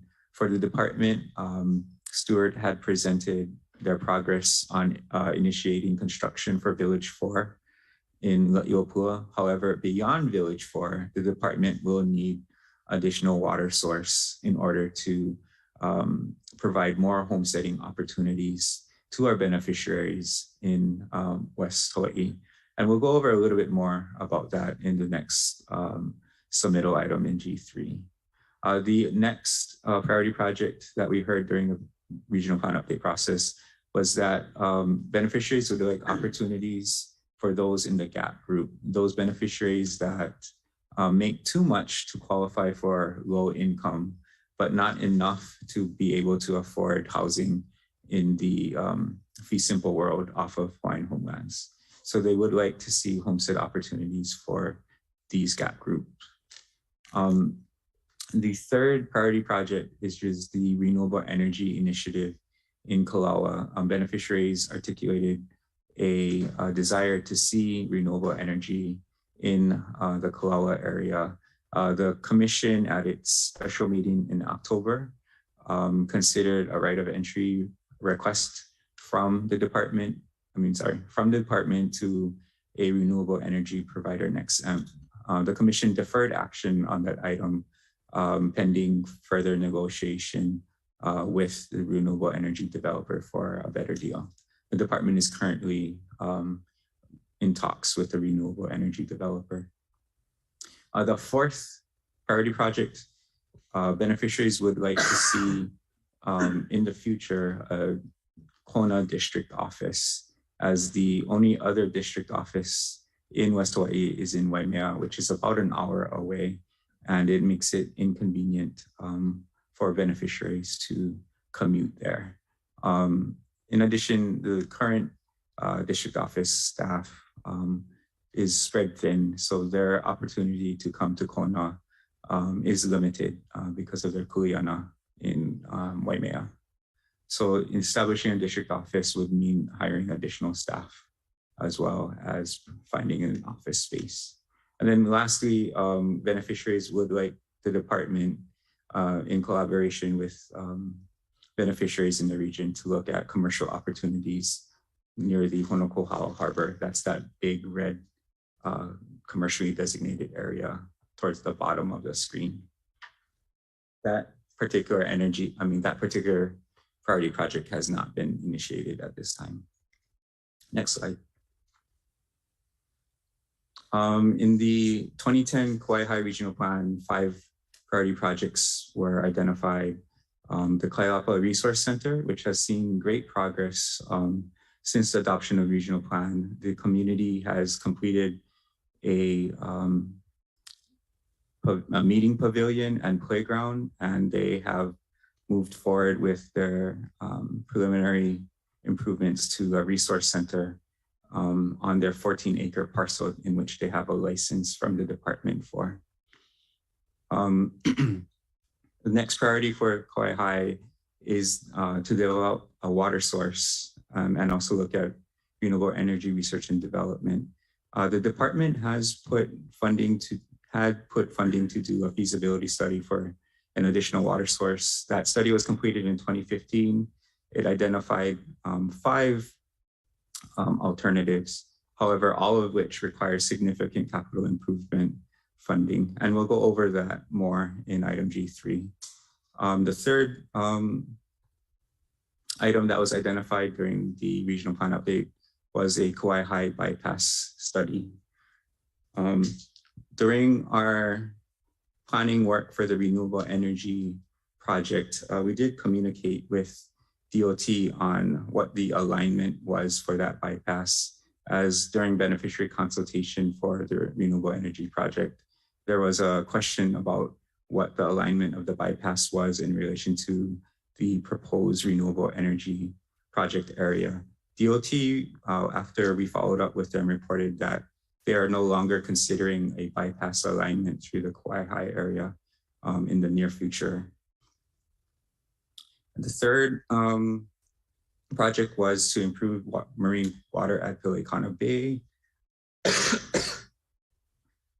As reported earlier through Kahana's right of entry submittals, The department does have a partnership with the Kohala Mountain Watershed Partnership. They have provided watershed management activities, including fencing to keep out ungulates, as well as limited sediment removal mitigation.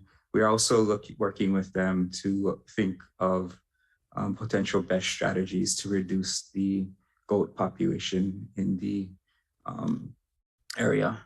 And then lastly, the last priority project for Kauai High is the management and maintenance for the Kauai High reinternment sites. That particular project has not started. Next slide. And then the last regional plan area in West Hawaii, like the other areas, Waimea identified 5 priority projects. The first of which is their community complex on the 161-acre parcel that I was mentioning earlier. They have, the commission approved their environmental assessment in 2015. It also approved a 65-year general lease to the association in 2015. And the association has been working with the Department of Ag to complete initial water infrastructure development. DOA has completed the construction of the internal road network and 2 storage tanks to date. The association is currently soliciting additional funding to complete the further future phases of their development. The second priority project was to evaluate and revise agricultural and pastoral program in Waimea Nui. The department awarded a $100,000 agriculture peer-to-peer technical assistance grant to the association to promote more farming on Waimea homestead areas. The third priority project was to plan the development of affordable homestead alternatives in Waimea Nui. This is not unique just to this region. This is a statewide need, so the department has been contemplating alternative affordable homestead options for its beneficiaries. This could result in alternatives that are applicable to Waimea Nui. The fourth priority project was to assess the implications of eliminating requirement to property taxes. The department has not started that priority project. And then lastly, assess the implications of a non-standard building code. In 2017, the department attended the Hawaii Building Code Council meetings to research and learn the process of building code development and approval. However, due to staffing turnover and competing priorities, the progress on this initiative has stalled. And I believe that is the end of this presentation. Oh, no, one more. So upcoming planning office initiatives in West Hawaii. We are currently negotiating a water credit agreements with 2 landowners, one a private commercial company in California, and the second with a large landowner, local landowner in Hawaii. Both of these well development agreements are subject to completing a negotiated term of use for the landowners' lands. One of the landowners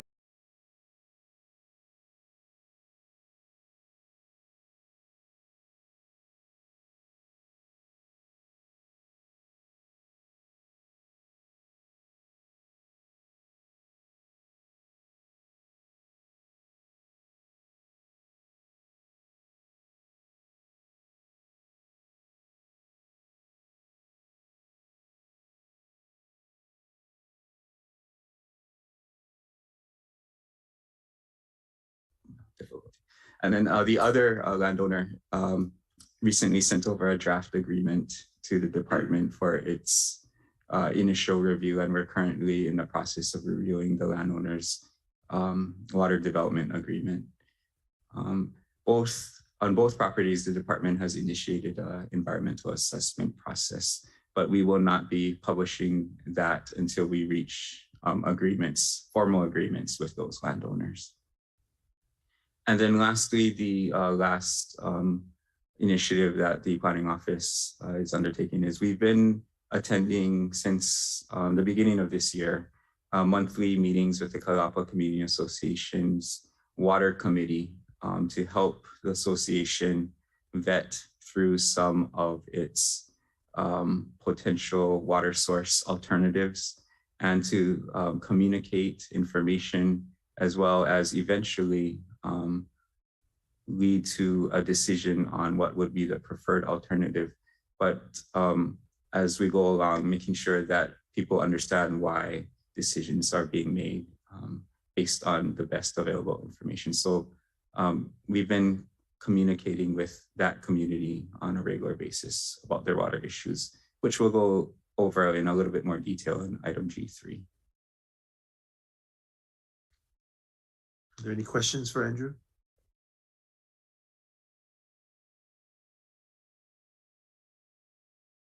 Okay, seeing none, Andrew. Okay, item G3 for information only, the West Hawaii Water Projects update. And with me today is Dr. Jonathan Wikeke Schroyer, who is muscling through his illness today. But thank you for being with us, Jonathan. Well, no, thank you for letting me be with you. Sorry if I sound a little off. I am under the weather. I have caught what everybody has been avoiding catching for the last 2.5 years, but so far mild. So if you would start the PowerPoint, or am I going to run it from here, Cedric? Which one? You can do it if you want. Okay.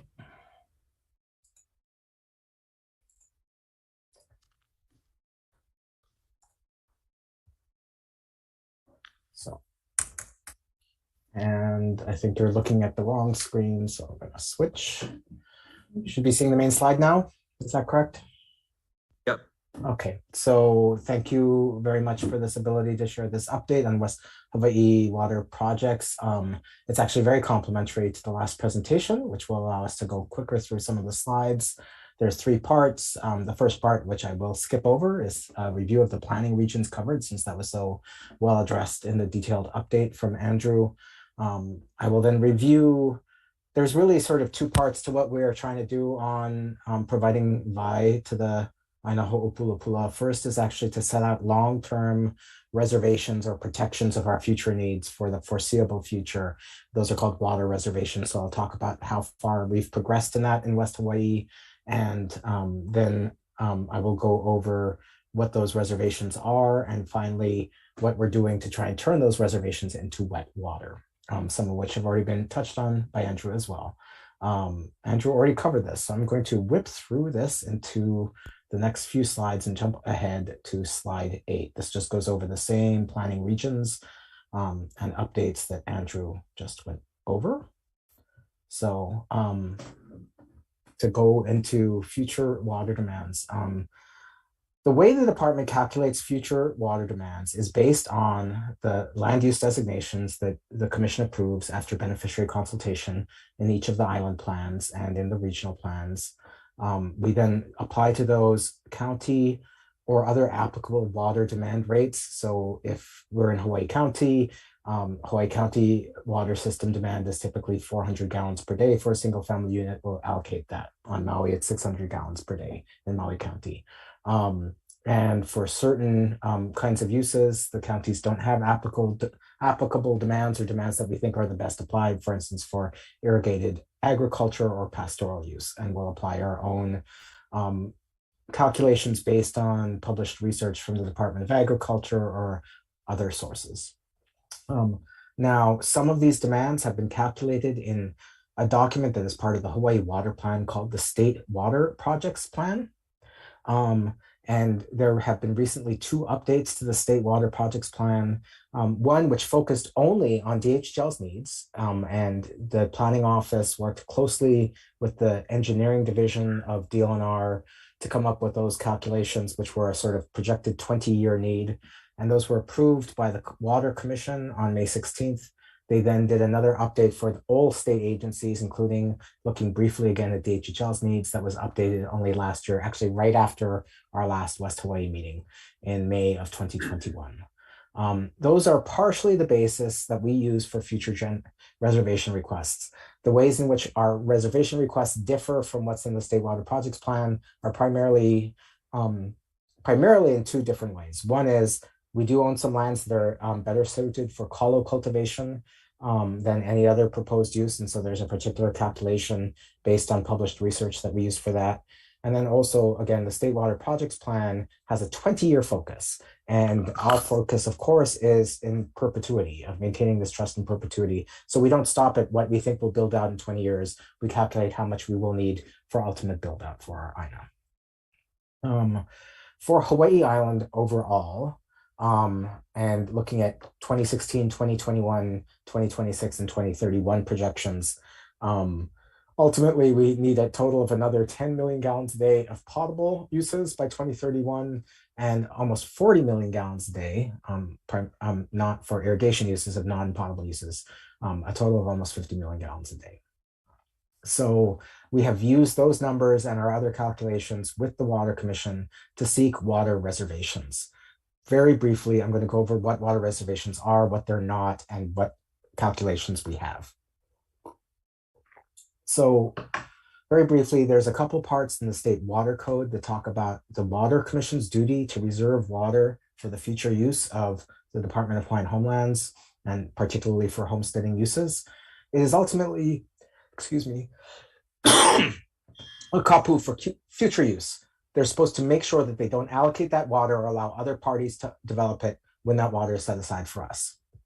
They can do that in various ways, depending in part on whether the area is designated as a water management area or not. In water management areas, there's actually higher levels of legal protection. Water use permits are issued that are conditioned upon our rights, and in addition, water reservations are made by rule. In other areas, it's just a simple Water Commission action at a regular meeting where they take it to set aside our reservation. So in West Hawaii, all of them, nothing being designated as a surface or groundwater management area, all of them are protected by simple commission action. Excuse me one more time. And they can be for surface or groundwater. Taking action in front of the Water Commission to secure water reservations can be triggered either by a certain Water Commission action, for instance, adoption of the State Water Projects Plan, or by setting for surface water an amended interim in-stream flow standard, which is the fancy way of saying how much water should be left in the stream. It can be taken or initiated because of actions by the Board of Land Natural Resources, including proposed water licenses or leases of water emanating from state lands, that the state issues water leases under HRS 17158, or by our own request.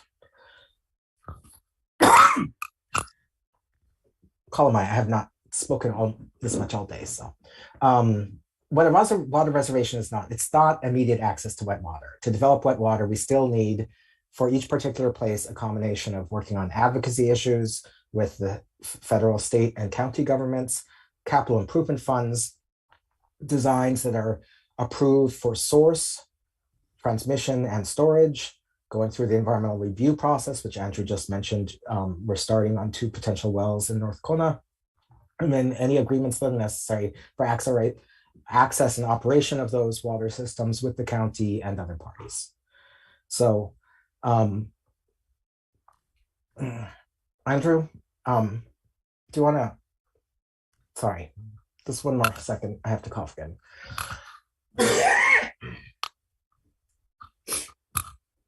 I apologize, commissioners. So water reservations are issued by hydrologic unit. In this area, we have, I've displayed the amount of water reservations that we've secured and the date on which they were secured for groundwater. With that, I'm to the last part of the presentation, and I'll just quickly go over what are we doing to try and turn these reservations into wet water. I'll speak briefly about Honokaia, Kauai High, and the North Kona Well Development.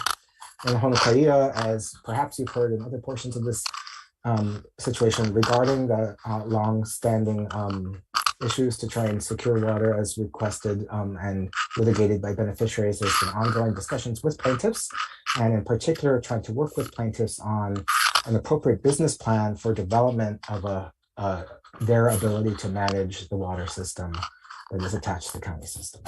So that's the current status of progress there. In the Kauai High and particularly the Kailapa area, their particular needs for water are 2.2 million gallons a day of potable and up to 36 million gallons a day of non-potable needs if you look at the entire Ahupua's demands. We have a reservation for the 2.2 million gallons a day of potable water, but in this very dry area, actual water development is challenging and has been challenging since the department first developed homesteads there. Right now, as I'm sure you have heard, water is developed and provided by Kohala Ranch. That comes to homesteaders at a very high cost of over $10 per 1,000 gallons delivered. There is a potential if Kohala Ranch reaches certain development milestones on its side, it can give us 2 years warning to tell them that we need to go onto a different system. And it only has limited supply, not only for existing homesteaders, but certainly for future uses and future homesteads. So as Andrew mentioned, the Kailapa Homestead Association late last year formed a Kailapa Water Hui or Hui Vai to try and get everybody on the same page. Beneficiaries, existing and future, departmental staff, and other interested parties on what the water resources are there, what options are available, and what criteria those options should be looked at, not just capital costs, but ongoing operation costs, as well as impacts to the Native Hawaiian community, impacts to resources. Excuse me, they're trying to address short, medium, and long-term needs. Short-term needs being trying to figure out a way to possibly reduce costs, the very, very high cost to homesteaders, but on the medium and long-term provide for the expanded needs of existing homesteaders as well as for future needs. And we're trying to really emphasize sharing of information and facilitating transparency because of the long-standing water challenges in this particular homestead. There is a lot of forgotten information, misrecalled information. And so we're providing all this information we can on a Google site that actually they're running so that everybody can see what the water resources are, what knowledge we have, and what knowledge we still need to get. So hopefully we can get to a shared understanding of perhaps what the best options are and doing the shoulder to shoulder with our beneficiaries. Simultaneous to this, and unexpected, but very, very big and great surprise was at the county level. The county has been considering and recently passed bills 112 and 115. These amended the community development plan and particularly the development plans for the Waikoloa timeshare project, a project that is now known as the Kumuho development, where they're taking out 9 holes of golf and putting in a bunch of timeshares as well as a bunch of affordable housing units. We were approached by the one of the council members for Hawaii County Council that he was seeking to have and amend a proposal that was already in the legislation.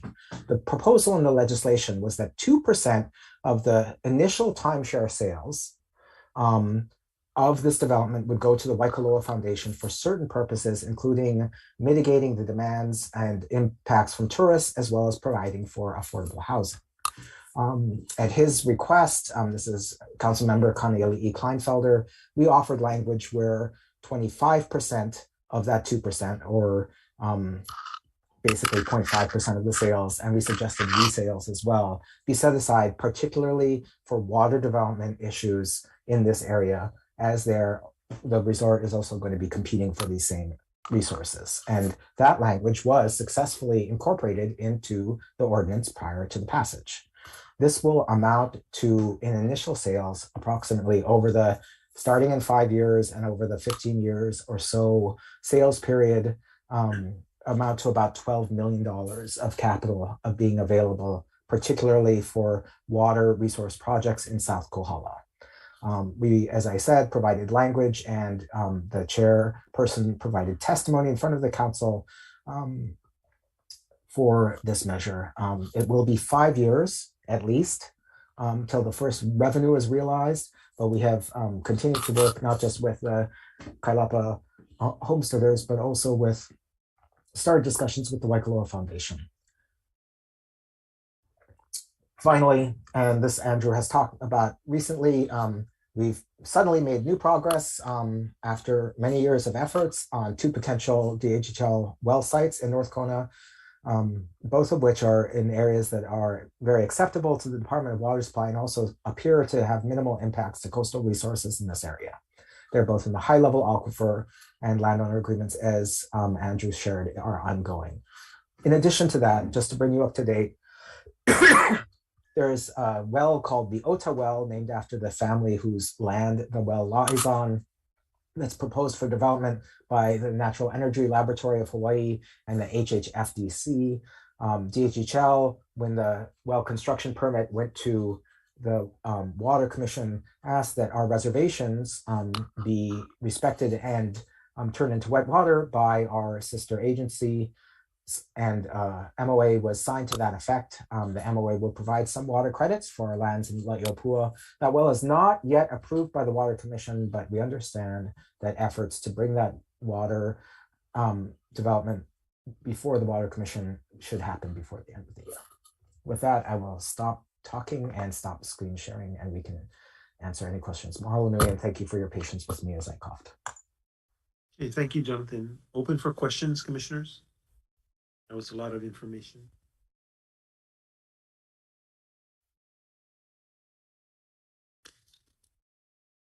Jonathan, Chair. Hey, Zach. The Kohala Ranch, if they close down, what's the alternative as far as water is concerned for that area? So on the short term, there is no good alternative. Other than the Kohala Ranch system, the department has drilled 2 wells on its own lands at the specific recommendation of paid consultants. Both of those wells turned out to be primarily brackish water wells rather than potable wells. So most immediately, should we get to that crisis situation, which we will not get to, we would work on desalinization.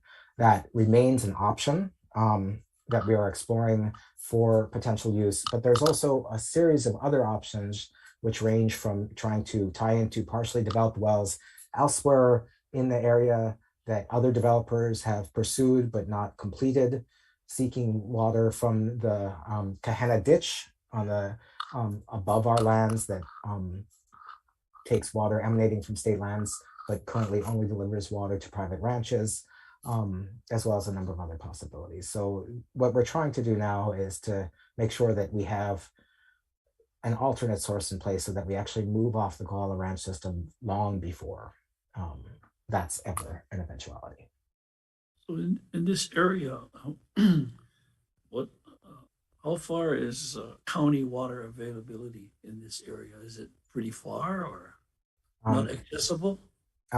One of the primary challenges would be there's a major gulch and a bridge, and it would be pulling the county water line north along the highway and across the bridge, working with the State Department of Highways to get that done, to be able to tie into the system.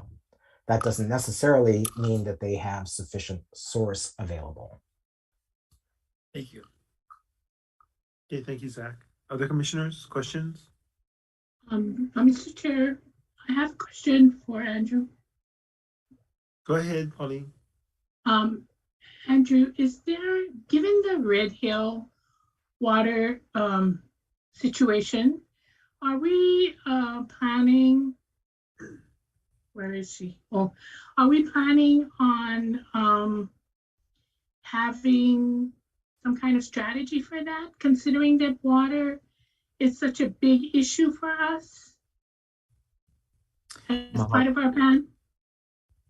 Mahalo for the question, Commissioner Namu'o. We have been in conversation with the Board of Water Supply, informing them of our water needs in Honolulu, in the primary urban core, as well as elsewhere on the island. We have informed them and advocated to them about the department being one of 4 public trust purpose use of waters, and that public trust use of waters should be prioritized over non-commercial uses of water. Talks with them have been positive, but we hope to have some sort of policy confirmation with the board in the near future. Yeah, in addition to that, I think that overall, the water issue regarding scarcity and price to the beneficiaries, not just in Honolulu, but I would think statewide would be affected at some point because of the pandemic too. So I think that Dr. Schurer would probably be a good person to help us in the strategy. Thank you. Thank you, Pauline. Did you want to comment, Dr. Schurer? I would echo Andrew's immediate comments that we're working with the board, and the Honolulu Board of Water Supply has actually been outstanding among the counties at recognizing the high priority that our state puts upon DHHL lands. For instance, we've never had to actually develop additional source on Oahu. They've provided that for us, and we've only paid other smaller charges. It's one of the reasons why this commission has been able to deliver more homestead lots on Oahu when compared to other islands, even with the relatively smaller land base that we have. But the Commissioner Namuo's comments are extremely well taken, and that there is absolutely a role for the department to have in ensuring that water, clean water, uncontaminated water is going to be available for our beneficiaries now and into the future, and that our needs are not compromised by the really horrible incidents that have happened at Red Hill and may happen elsewhere. One more point, Mr. Chair. I've seen since I've been on the board commission that our political clout on the water commission and for water credits and all of that has diminished. And I would actually recommend that we explore that and continue to be a little bit more aggressive in being represented on different entities, water resource entities, politically, and having a say on the major boards, because I think that that will be important for our beneficiaries if we had a say. Thank you. I would just, if I may, Chair, note that at least our bill to add a representative of the chair or the chairperson himself to or herself to the Water Commission, that bill made it to conference this year. It's the first time that bill has made it to conference. We've introduced it every year for, I believe, the last decade. We didn't make it all the way across the line, but at least there has been some progress, and that will, I believe, continue to be a focus of our efforts. All right, thank you, Jonathan. We're not going to give up. I mean, we got close to the deadline there with getting a seat on the Water Commission. So it's a matter of educating legislators. So we got close. One more year, I think we can do it. Any other questions, commissioners? Andrew, thank you very, very much. Mahalo nui.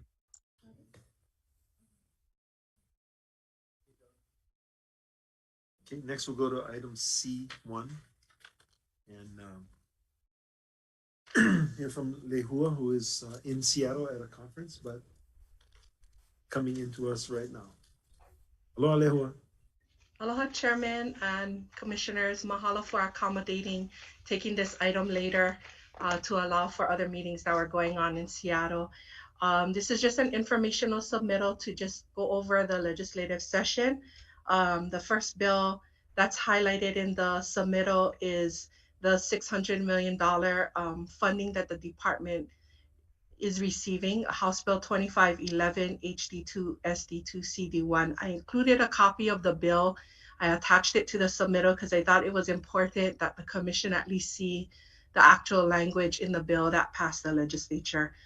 So that was obviously the biggest piece of legislation for the department that passed this legislative session. In addition to that bill, there's also the state budget, and to sort of make that easier for you, hopefully, I had prepared 2 charts laying out both the operating and the CIP funds. As you can see on the operating side, our ask was just under $50 million. The governor included 20.7 in his budget request, and the legislature funded 25 million in operating funds to the department. On the CIP side, our request was over $263 million. The governor had included $35 million in his budget to the legislature, and the legislature funded $37 million. So in both instances, the legislature funded above what the governor requested on behalf of the department.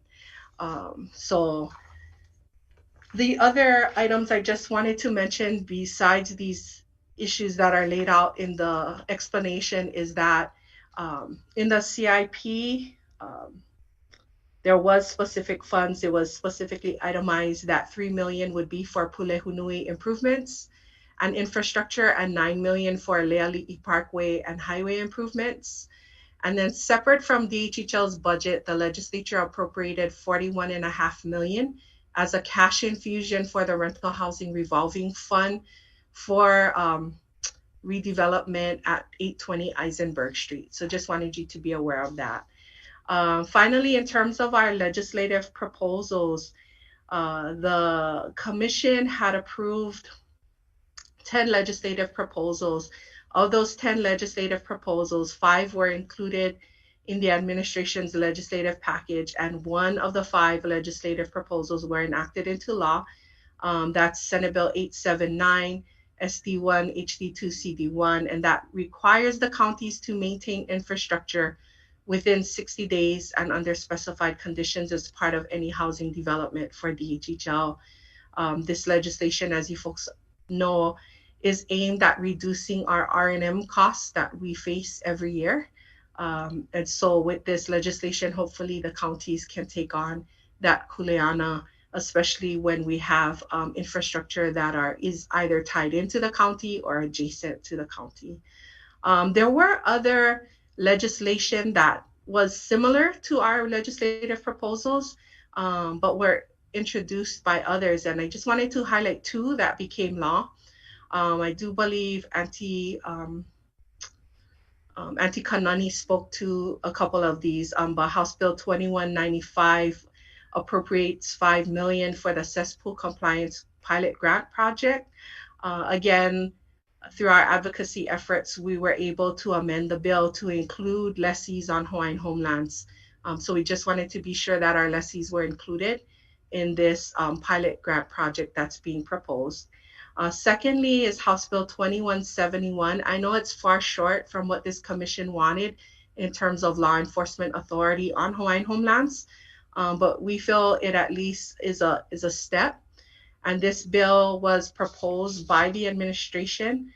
There was language specifically inserted to the bill. I just want to acknowledge the chair for his effort on this bill, that besides establishing the Department of Law Enforcement to consolidate and administer criminal law enforcement and investigative functions of the state, it also specifically said that among the Director of Law Enforcement statutory duties, the deployment of adequate resources and coordination with county police departments to protect the health and safety of homestead communities on Hawaiian homelands was specifically inserted into the bill.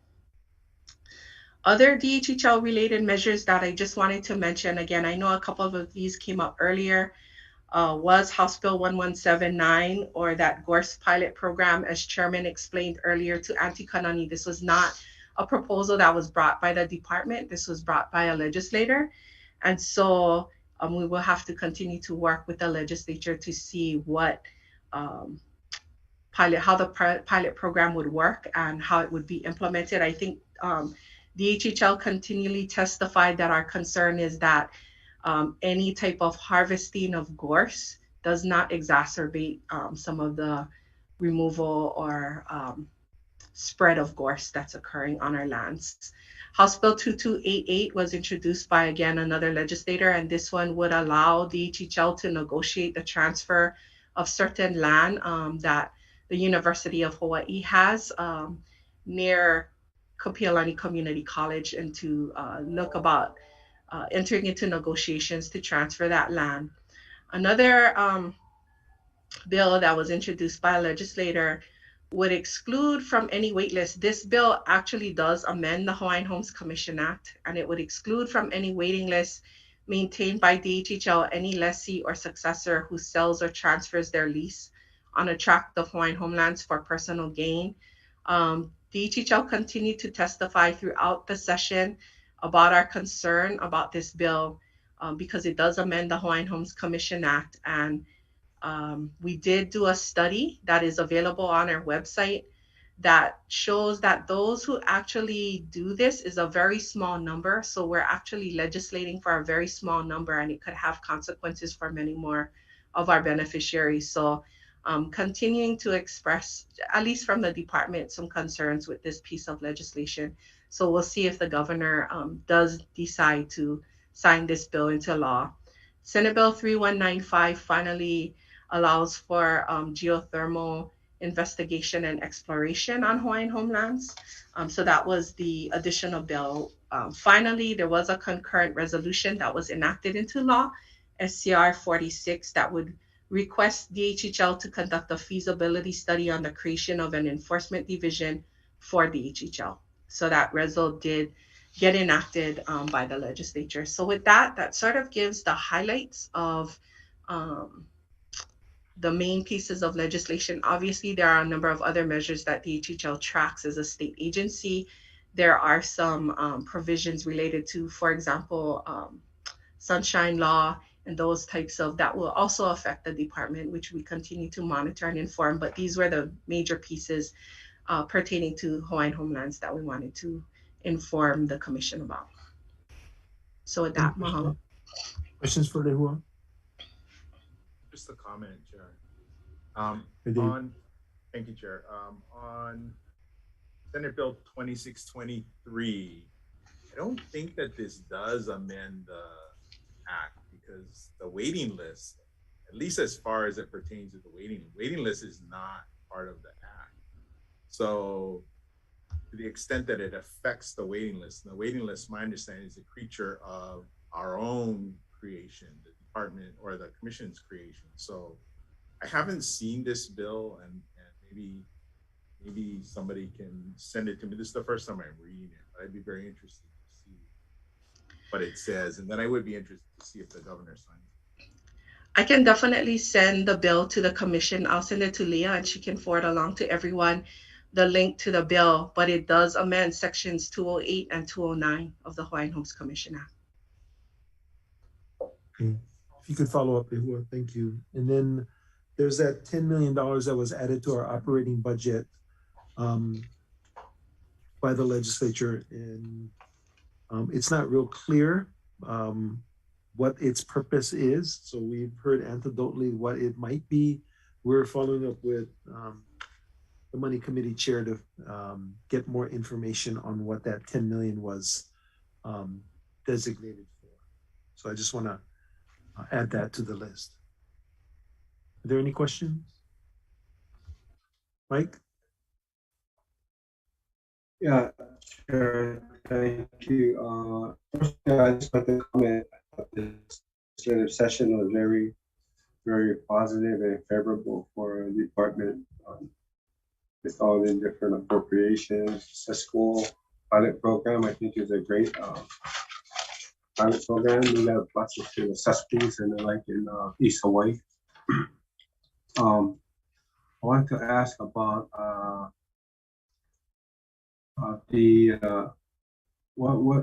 who in the department chair is going to like oversee the funding that was appropriated to do geothermal investigation. You don't have to be answered now, but I mean, just curious as to how we proceed with this funding. And then,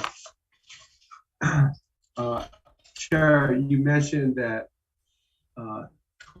Bill HB 2511, something about a flaw, because it does say about June 2025, it should make it 3 years, but you said it's only 2 years. It started where, yeah, unfortunately, the way it was written, it started in this fiscal year. So that's one of the challenges. We've made it known, and there is some willingness at this point to go back and fix it. But we'll have to see next year. Just give us even 3 years is a very short period of time to spend that much money. Otherwise, I thought it was a great legislative session. Thank you, Lehua, for that update. Thank you, Mike. Patty? Thank you, Mr. Chair. Thank you, Lehua. Hope you're having a good, safe trip. This legislative 2022 was like outstanding. I mean, the amount of money that came into the DHHL was amazing, unbelievable. I mean, I gotta say that never in history did I see something like this happen. I mean, that's my first thing. So my other question is this is like is this like a blank check for 3 years to the department on this 600 million? So on the legislation, on page 3 of the legislation, it explains that the DHHL may expend the funds, the 600 millions that's appropriated for these. So 1 is to develop lots or units. 2 is to purchase available land or units.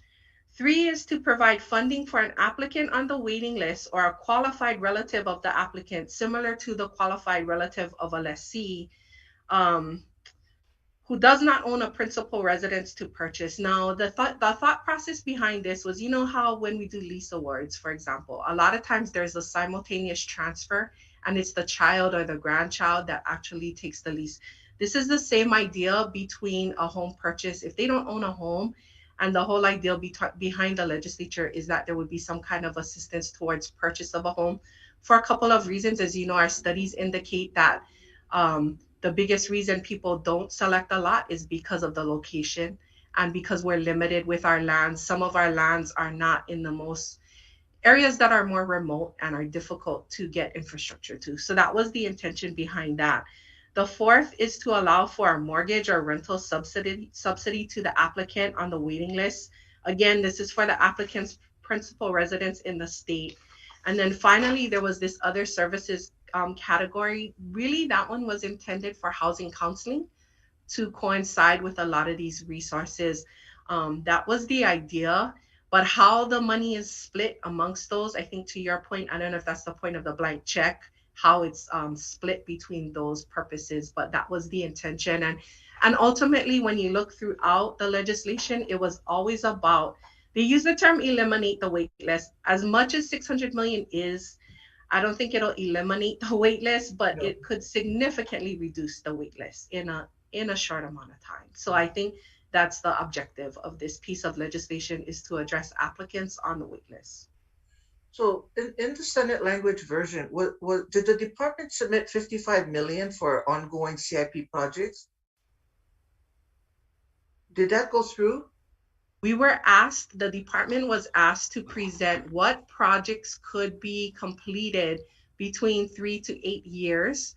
And so our LDD did their best to come up with those lots. And those are the lots that was in the Senate draft version of the bill, but you are correct, Commissioner, it was not included in the final version of the bill. The final version just says develop lots. I think the biggest thing, as Chairman stated, is really the time frame we're under and what we're going to be able to do in this time frame. As Chair already explained, that any appropriation needs to be spent within 3 years of a biennium. So technically it was last year, 2022. So it needs to be spent by June 30, 2024, not June 30, 2025. That's one of the flaws. But as Chairman said, it's something that the legislature is well aware of, and we hope we can go back and fix. I think the biggest thing is if we can show that we're making an effort to deploy these resources to assist the applicants on the wait list, and show one of the things in the bill too will require a strategic plan.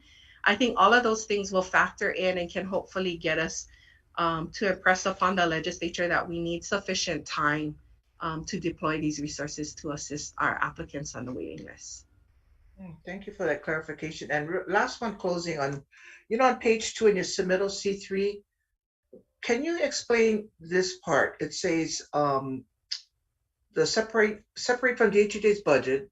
So the ledge appropriate 41.2 million to the rental revolving fund for DHHL affordable housing to finance a redevelopment of DHHL property on Eisenberg. Is that the Eisenberg project?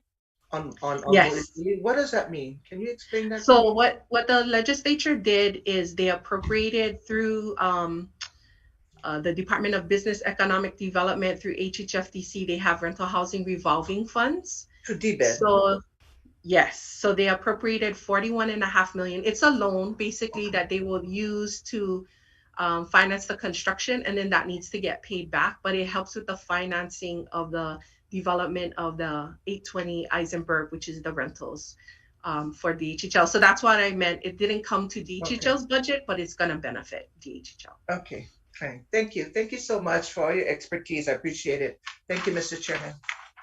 Thank you, Patty. Also, on page 4 of the bill, section 4, it says the development, excuse me, the Department of Homeland shall develop a strategic plan to address the following applicant preferences, and then there's a list after that. So we sort of have a measuring stick by which we will start with to take a look at how to expend this money as smartly and as quickly as possible to make sure that we can demonstrate to the legislature that we are not only deserving, but we can.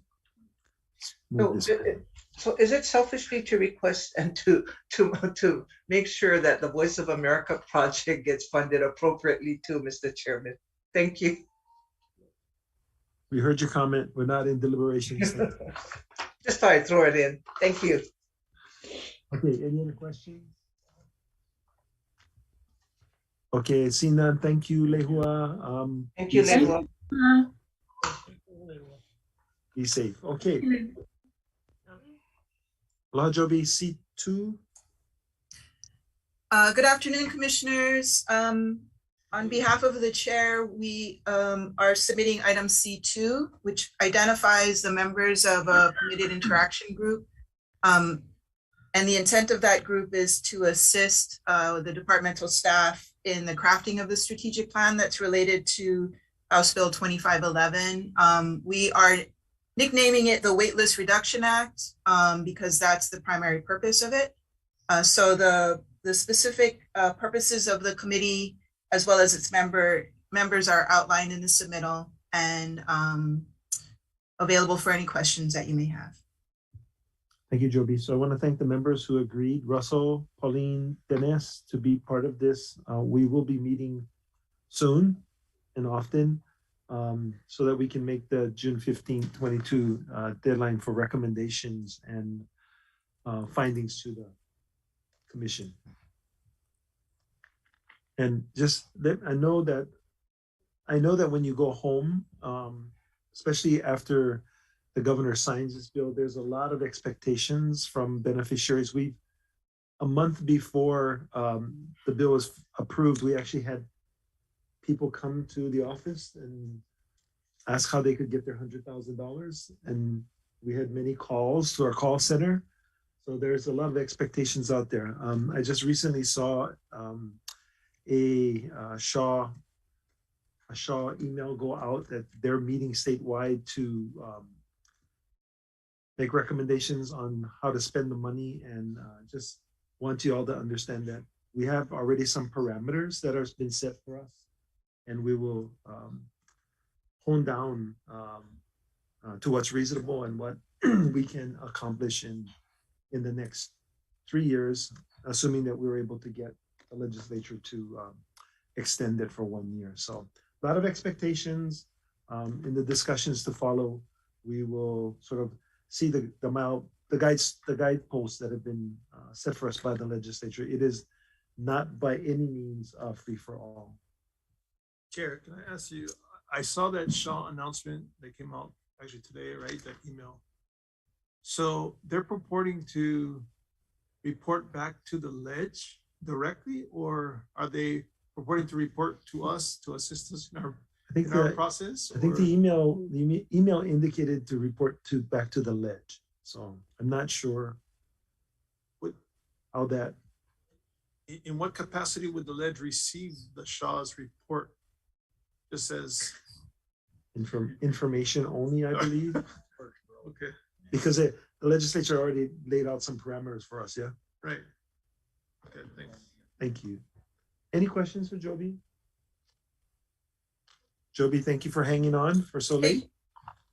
No worries. All right, you take care. Hey, Joey. Thank you. Commissioners, that brings us to the end of our agenda today. Mike, did you say something? You were on mute. I just said Yahoo. Hey, hi. Okay, we have a community meeting tonight. It is, let's see, where is it at? 6:30 at La'iopua Community Center. And so we will recess till 9:30 tomorrow morning for tomorrow's agenda. Okay.